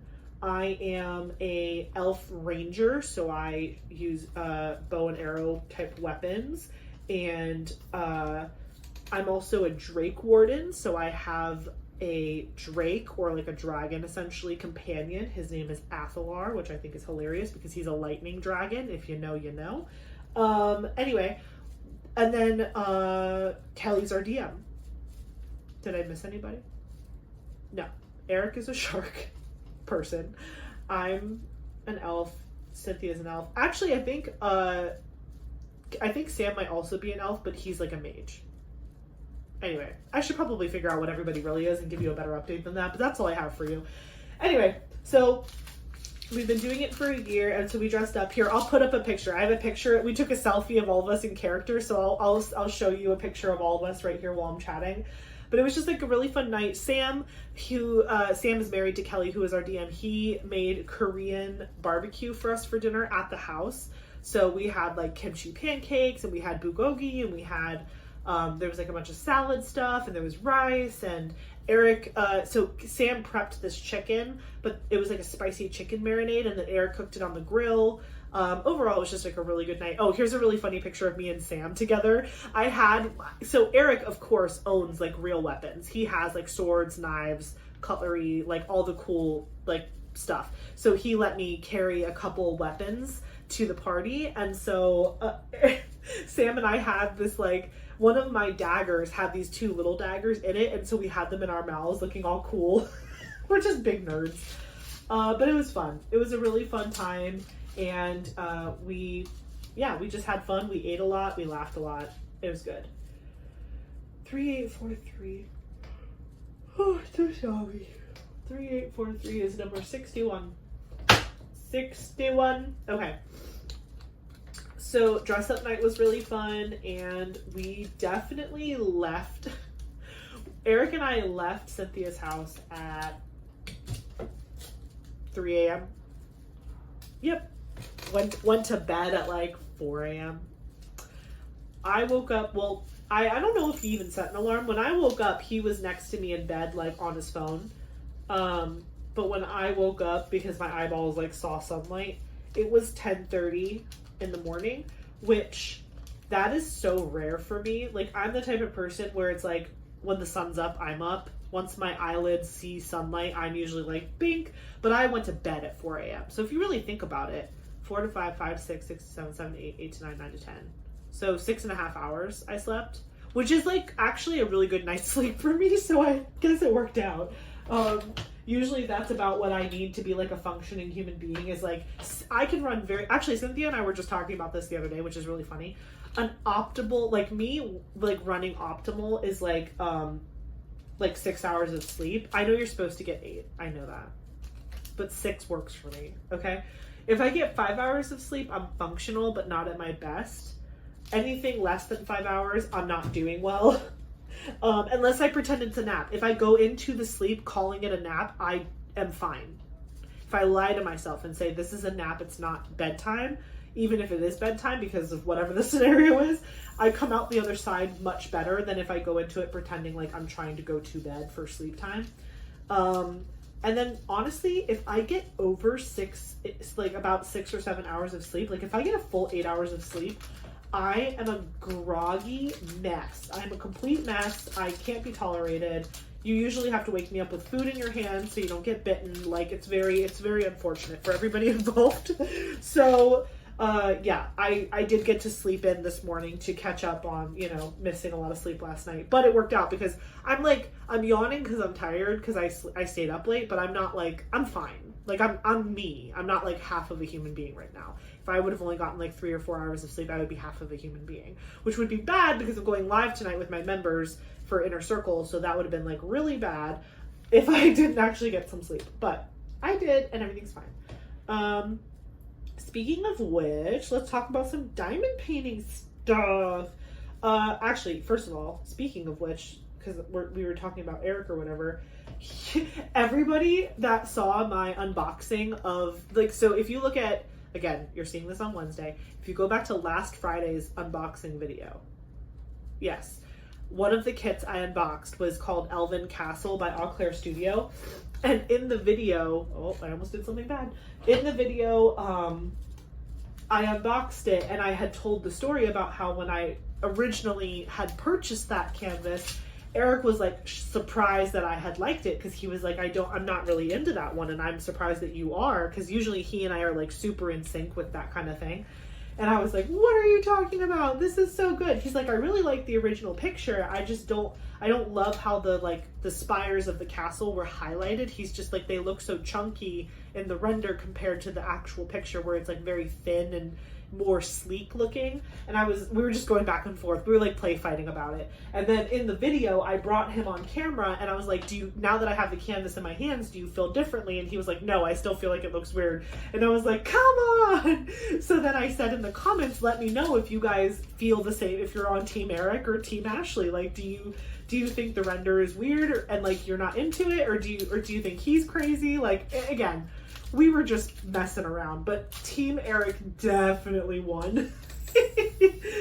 Which is fine. It's fine. It's fine. I still love it, which is all that matters. And honestly, it was just a joke, but it was just really funny to like read everybody's comments. They were like, yeah, no, Ash, he's right. That looks weird. But also, so I will say some people were Team Ashley. Shout out to you.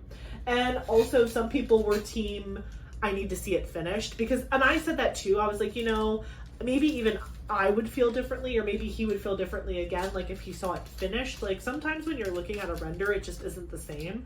Although I will say Diamond Art Club's renders are so good. Like usually like you know what the finished product is going to look like when you look at looking at the tea party. I'm like, oh, if I love the render, I know I'm going to love the finished product even more. So we'll see. I don't know when or if, when I'm gonna work on it. But it was just like funny to hear all your guys' be like, Team Eric, team whatever. So that was fun. So I do appreciate you guys commenting. Eric was like, I read those comments because I said to him, I was like, Team Eric is winning. He's like, I know. I was like, oh, you know. He's like, yeah, I know. I'm like, okay, fine. So he was super pleased with himself. So you're welcome. Thank you, and you're welcome. He was very pleased with himself. What else was I going to share with diamond painting? Oh, this is not something I should do while I look away. Hold on. Oh yeah, I was telling you guys that I'm going live tonight with my Inner Circle members. Usually when I go live, just in case any of you were like, oh, I've been thinking about joining the memberships, but I'm not really sure, like, what do you guys even do while you're live? Honestly, a lot of times, like, when I'm going live, I like to use that as like a captive audience to give me a bunch of opinions on things. Like, for example, tonight we're going to be working on I'm going to be working on and seeking advice for kind of drafting a layout for my title page. So remember when I did the scrapbook for my mini DP Madness finishes of all those paint gem finishes that I did? What number is this? 24. Okay, yeah, this is correct. So I started my scrapbook, and I don't plan to just put the mini DP Madness ones in there. I want to put like all of my mini finishes, or really any finish that's under 12 inches into that scrapbook. But the way I want to have it laid out is like there's a title page, and then you go into the mini canvases, and then it's like the next title page to introduce like the next set, and then it'll just keep going like that. And so I want to kind of create like a template, so to speak, of like how I want the title page to look. Maybe it won't look the same every time, but it'll at least have the same information, like the kit name, the company name, how many canvases. I don't know. I'm just spitfiring here. But that's what we're going to do tonight, is we're going to kind of, at least for the 20 canvases I finished for mini DP Madness, I want to make a title page for those. And then I want to make some final decisions on how I'm going to put the titles of the artwork, whether it's above or below the image, and then what I want to kind of write in the corner. Like if I want to write like March 2025 or just 2025, I don't know. I haven't decided yet. That's something that we're working on together tonight. And so if you were ever curious, like what we do during lives, it's a lot of that. It's like side projects. One time I built a Lego. Eric now joins me for the lives, by the way, because like everybody loves him. So once a month we do lives and he'll join me. So tonight, I don't know if he's going to build a Lego tonight or if he's going to just be kind of helping me figure out what I want to do with my scrapbook, or maybe both. 3857, 3857, 3857, 64. Okay. Yeah, just in case you guys were wondering what that looks like. But yeah, so I'm filming this whip and chat, or kitten chat. It's almost 5 o'clock. So once I'm done filming this, which will be semi-soonish, we're almost done with this part. I know I'm not anywhere near close to being done, but we're almost done. Once I finish this video, we'll probably have dinner, and then we'll get ready to go live tonight. And again, those are just so fun and casual. And if you're like, oh, I don't know if I want to join the membership because I don't think I'm ever going to make the lives are posted, like the recordings are posted immediately afterwards, so you can always watch the replay if that's something you're interested in. Whatever you want, no pressure, but it is a fun group that we just get together once a month and just hang out and chat and talk about funny things, and Eric tells funny work stories, and it's a good time. It's a good group to hang out with. Also, so what did I buy this week? You might be wondering, what did I buy this week? I bought 2 canvases from Diamond Art Club. I wrote them down. Moments of Tranquility by Miss Holly. How could I not? I remember voting for that one. When Diamond Art Club had voting, I voted for that one because that one was so beautiful. It's like the one with the mermaid with all the flowers around her in the bathtub. I'm a bath girly personally. Like, I love to take a bath, and so that one just like spoke to me. Pretty much all of the bath time ones speak to me. So that one was really, really good. And the other canvas I bought, because that one was like a midweek release for Mother's Day, but I got it. And the other canvas that I got was the Kitties one. What's it called? Angels by Jenny Lee. That is what it's called. So I almost didn't get it. I'm not gonna lie to you. I almost didn't get it. I almost put it on I have a wish list that's called On the Fence. And I put all of the canvases there that like, I like the artwork a whole lot, but I just, for some reason, am hesitating on getting it as a diamond painting because I just don't, it's like, I love the art, but I'm just not sure if it would be fun to diamond paint. And so I just need to like stew on it a little bit more. And then if it sells out, that's fine. And then if it restocks, you know, I'm like, do I feel like I need to do it? Like there are definitely a couple already that I know that were on my On the Fence wish list that sold out, and then I was like, man, I really should have gotten that one. I really did like it. And so I'll just wait for it to restock and I'll just pick it up on the second round. But like that's why I like having that On the Fence wish list, because I have a real wish list that are like the ones where it's like I missed it and I need it and I will buy it immediately. And then I have my On the Fence wish list, which is like it's a maybe but unclear. And I like to have those separate because I don't want everything to be in one, because then I feel like I might be making some purchasing decisions that I don't actually want to make.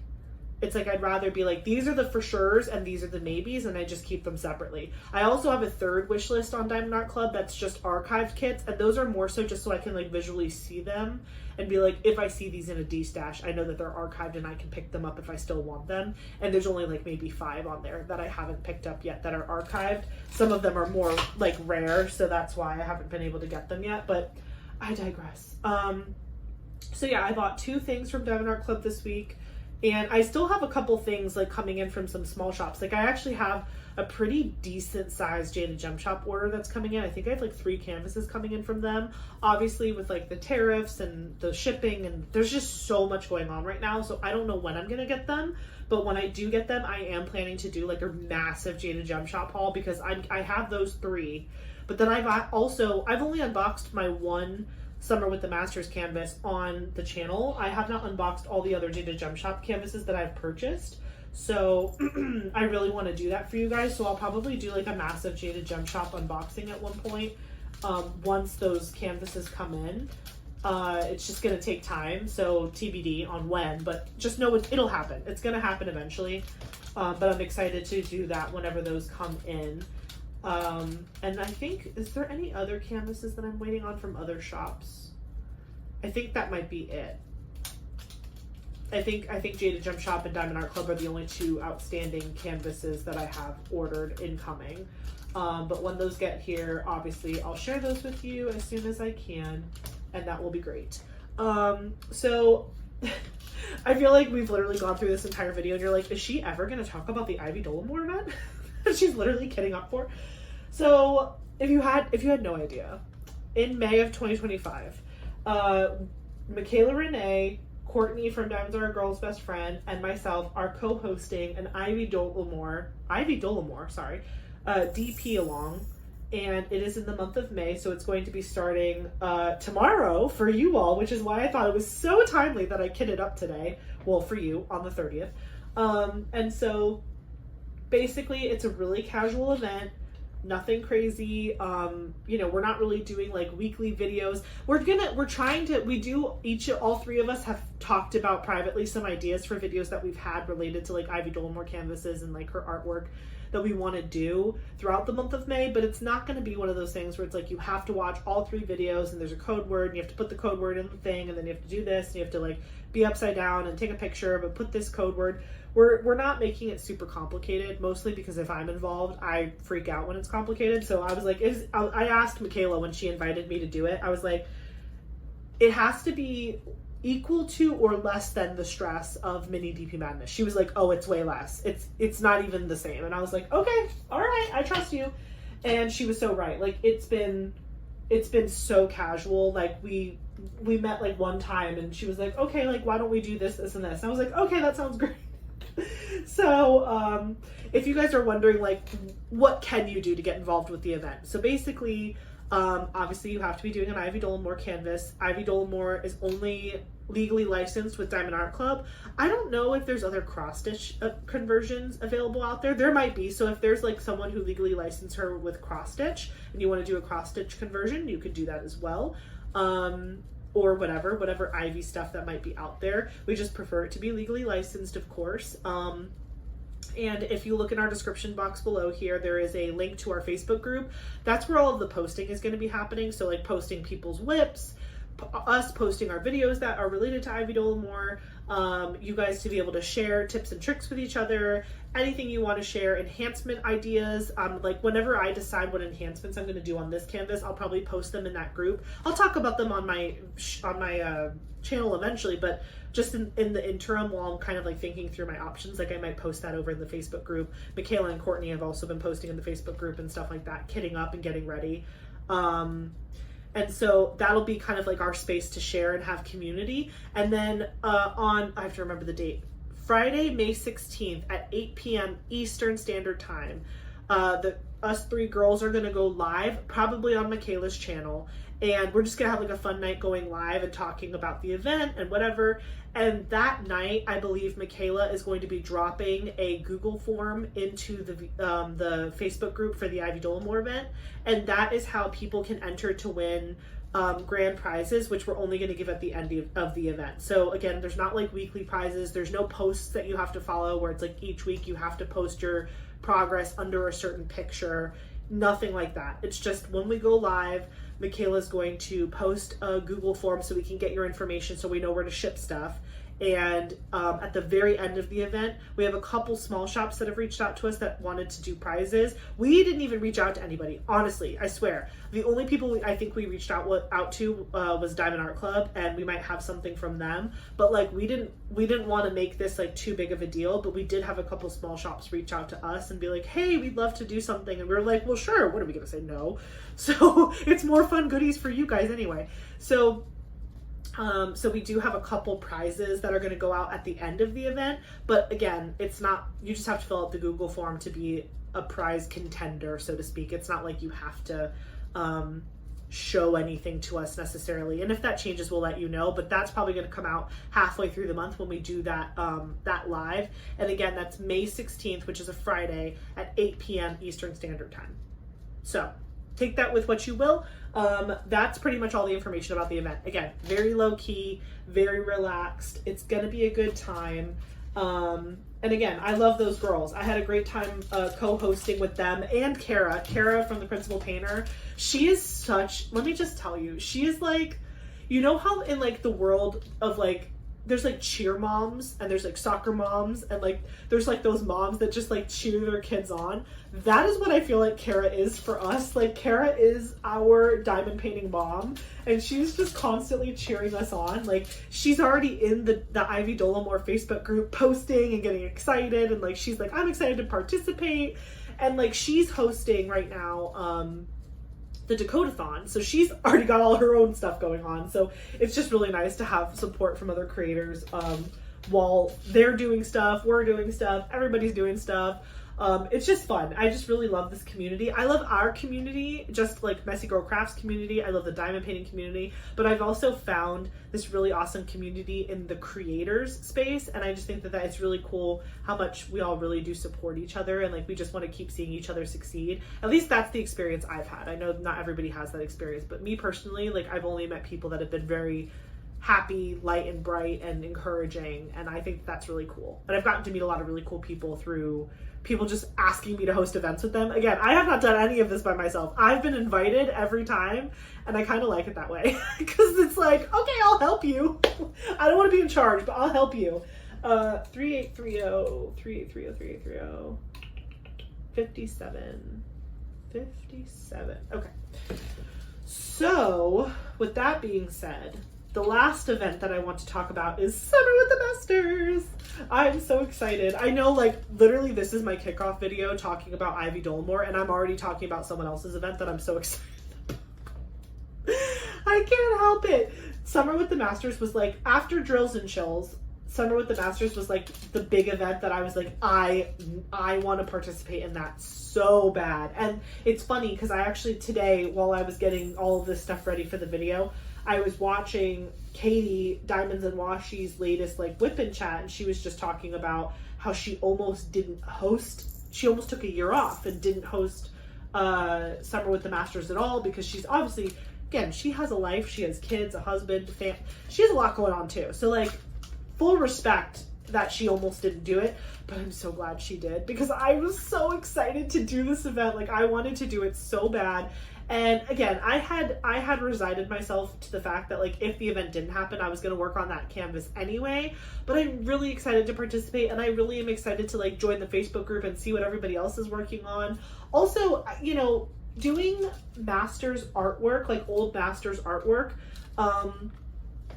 is unique, and I think that like being in a Facebook community or just being able to talk to other people about like old artwork or like really like artwork that shaped us as a human race, honestly, I just think it's cool to talk to other people that have similar like-minded interests in that. And also for diamond painting, there are some people who have been doing this forever and like doing like conversions or getting customs made. And so I think that it'll be like a wealth of knowledge for me to like learn from people who have done this event for multiple years in a row, or just people who are very familiar with the process of like getting customs made or whatever.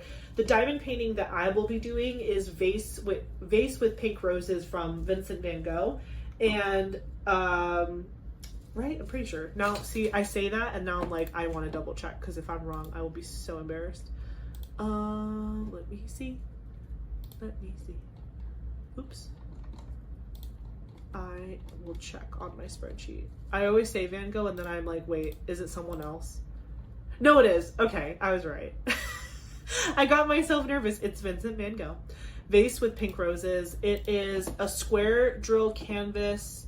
While I'm here, I might as well tell you. Square drills, 80 by 100 centimeters, or 31.5 inch by 39.37 inch.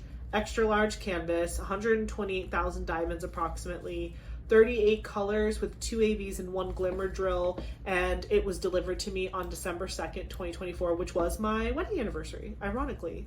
Full circle moment. So yeah, that's what I'm going to be working on for Summer with the Masters. I'm beaming. I'm so excited, and I'm so thankful that Katie decided to do the event anyway, because like truly I started diamond painting in August of last year in 24, and I've been dying to participate in this event, and I ordered that canvas so early, and so like if it wouldn't have happened, it would have been a real bummer. But again, totally respect the decision if that's the way it would have went, but I'm just selfishly, I'm very happy that it is happening this year. So I'm looking forward to participate in that. Let me know in the comments if any of you guys are planning to participate in Summer with the Masters or the Ivy Dolamore event or any other events. I think the Mrs. Butterdy event is still happening. The Josephine Wall event is happening. I think there's like a Mermay event that's happened in the past. I don't know if it's happening again. There's a ton of events. So just check out Instagram, Facebook. They're out there. Oh, I think, ironically, Anthony from Single and Placing, he previously was a co-host with Katie for Summer with the Masters. I think he is working with another person. I don't remember what her name is. It might be Mia. I'm not sure. But he has another co-host, and they're doing like a Flowers in May event. So there's just stuff. There's just things and stuff happening all the time, which I think is great. I think it's great that like there's just excitement about everything. I don't know why I put this here. I put the number 9 at like the end of the list here. So I'm just going to move these here. And I'm going to move the number 9 where it's supposed to go. Sort of. Nothing is really where it's supposed to go. But for now, this is going to work. Okay, that looks great right there. I have one more double baggie, and then I think we're going to wrap it up. So I think this will be our last one that we do. And then we will do, I don't think I had anything else to mention. Oh, I guess the only other thing I was going to mention regarding Summer with the Masters is that I'm still trying to figure out what kit up system I'm going to use. This is number 23. Because this is getting kitted up in my only other bottle case system. So all my 2 bottle cases will be completely full. Right now, my Diamond Art Club storage system has it has Alice and Roses in it, in one of them. The other one is empty, but one of my Diamond Art Clubs has Alice and Roses from Margaret Morales. And then my Elizabeth Ward is kitted up with Angel of Justice by Dakota Detweiler. So I don't know either. So either either storage system could hold my Vincent van Gogh for Summer with the Masters, the DAC or the Elizabeth Ward. It really doesn't matter which one it is. But logistically, I could probably see myself, I don't know, see, because Angel of Justice is bigger than Alice and Roses, but I'm further along in Angel of Justice than I am with Alice and Roses, so I don't know. Also, this is a big square. Flower Crazy is almost done, but that was a square. So maybe, I think I just decided. Thank you for helping me. You're like, I did nothing. I'm like, I know, but it helped. Sometimes just talking to yourself really does help. So I think what I'll do is after I finish Flower Crazy, obviously I'm going to work a lot on this one for the month of May because it's literally the event. But I think the other canvas that I work on to just give myself a break from all the squares is going to be the Alice and Roses canvas. And in an ideal situation, I can finish Alice and Roses by the end of May, because if I can finish Alice and Roses by the end of May, I can kit up Vase with Pink Roses in the Diamond Art Club storage system, and that's a square also. I can work on that one for Summer with the Masters, and then whenever I finish Angel of Justice, my thought process is that kit is always going to be replaced once I finish Angel of Justice, because that's in my Elizabeth Ward storage system. Oh my gosh, is this gonna, ooh, it's not gonna fit. Well, it will fit. I need to like tap this on the thing a little bit.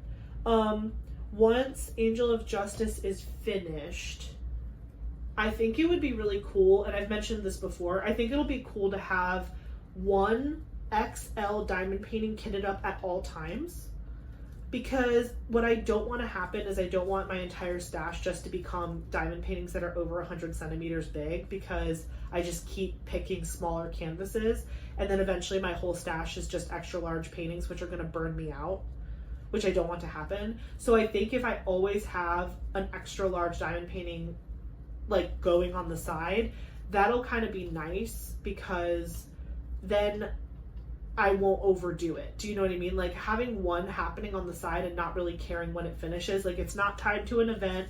It's not tied to anything. It's just a nice canvas that I'm working on. And like maybe I could finish like maybe 2 of those a year or something. Like again, no pressure on myself, but like that's kind of what I'm thinking about. And then my Elizabeth Ward storage will always be dedicated to like those bigger projects. Now, not to say that I couldn't also kit up. Like for example, let's say I had Vase with Pink Roses kitted up in my Elizabeth Ward storage as an example, and then my membership also voted that they wanted to see me do the Josephine Wall. I'm okay with doing those at the same time, because again, I go one square at a time. I'm not going to let it get to me, but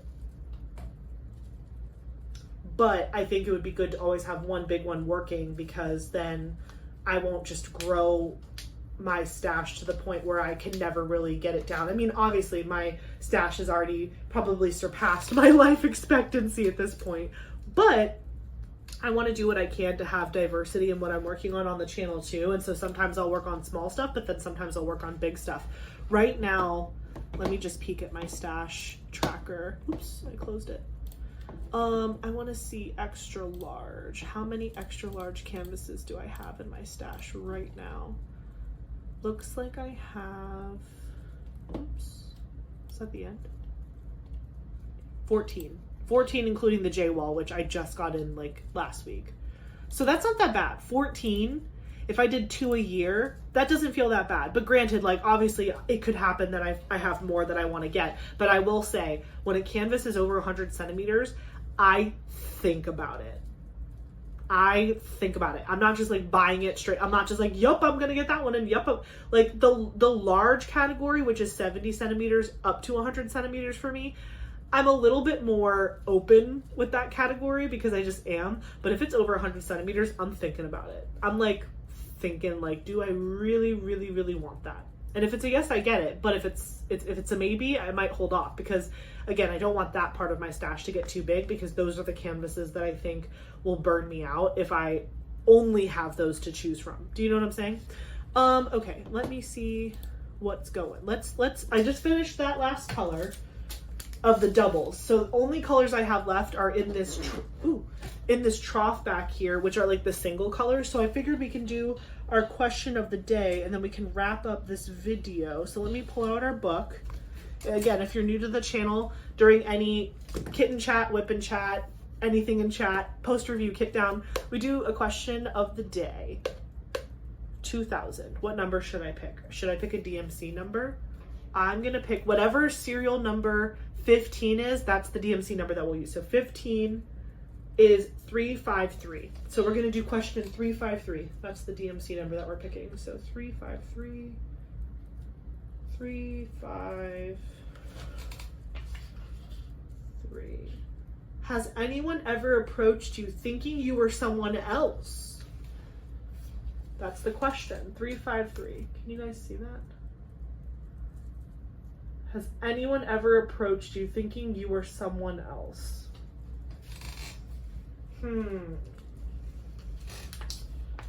I don't remember. Hold on, let me highlight this. I don't think I've ever had someone like walk up and hug me before. Do you know what I mean? Like, have you ever like been in an airport and like whatever? Oh, okay. This is not the question, but the answer is no. I don't, not to my knowledge, has anyone ever approached me thinking I was someone else that I can remember. Maybe it's happened to me and I just don't remember, but I have multiple times, I've been walking around somewhere and somebody is waving and I think that they're waving at me, but they're waving at someone behind me and I wave and then I realize and then I'm very embarrassed. That has happened. What I have had someone do is not like come up to me because they thought I was somebody else, but I've had somebody ask me questions because they thought they knew me. Let me reread the question to make sure I'm not thinking that's not the correct answer then. 353. Has anyone ever approached you thinking you were someone else? Yeah, no. I don't think anyone's approached me being like, oh my gosh, Janelle. And I was like, not Janelle. You know what I mean? Like, I don't think that's ever happened to me that I can remember. But I have had people be like, did you go to XYZ high school? Or are you from Connecticut? Or are you that? Like, I've had people think they recognized me from somewhere in their past. And I was like, that's not me. That's happened a couple times. And then a couple times also, again, I've full on like happy waved at somebody and they were literally not even looking at me. And then I was like, very embarrassed. So let me know in the comments if you have ever, if someone, again, I just gotta stop shutting this book until I'm ready. Has anyone ever approached you thinking you were someone else? Answer that question for me. Let me know if anyone's ever approached you thinking you were someone else, like full on, arms wide open. They were gonna give you a hug. They didn't know who you were, or they thought they knew who you were, but they didn't. Has that ever happened to you? But also let me know, are you planning to participate in the Ivy Dolamore event with us next month or this month, whenever you view this? Are you participating in any other events, Summer with the Masters, Dakotathon, any of the other ones that we've talked about today? Let me know if you bought anything this week, any cool diamond paintings that you have on the horizons. Just let me know all of it. I'm really excited to work on this canvas with you in the month of May. It's a beautiful one. Thank you so much to my members for picking it. I'm really excited. Just as a reminder, I will be working on the Tea Party from Ivy Dolamore, or by Ivy Dolamore from Diamond Art Club. And then Michaela Renee is going to be working on Midnight Laundromat. And Courtney from Diamonds Are a Girl's Best Friend is going to be working on Breakfast Buddies. So let us know in the comments. Go watch their channels. I'm sure they're posting videos about the event too, and also kitting up and getting ready for this awesome month of May. I'm really excited to see what the month has in store, and also all of my fun, exciting summer plans. I'm going to drag you along for all of them as per usual. But anyways, I hope you had a good time listening today and watching me kit this up. Have a great week, and I will catch you in the next one. Don't forget to like, comment, and subscribe. Bye!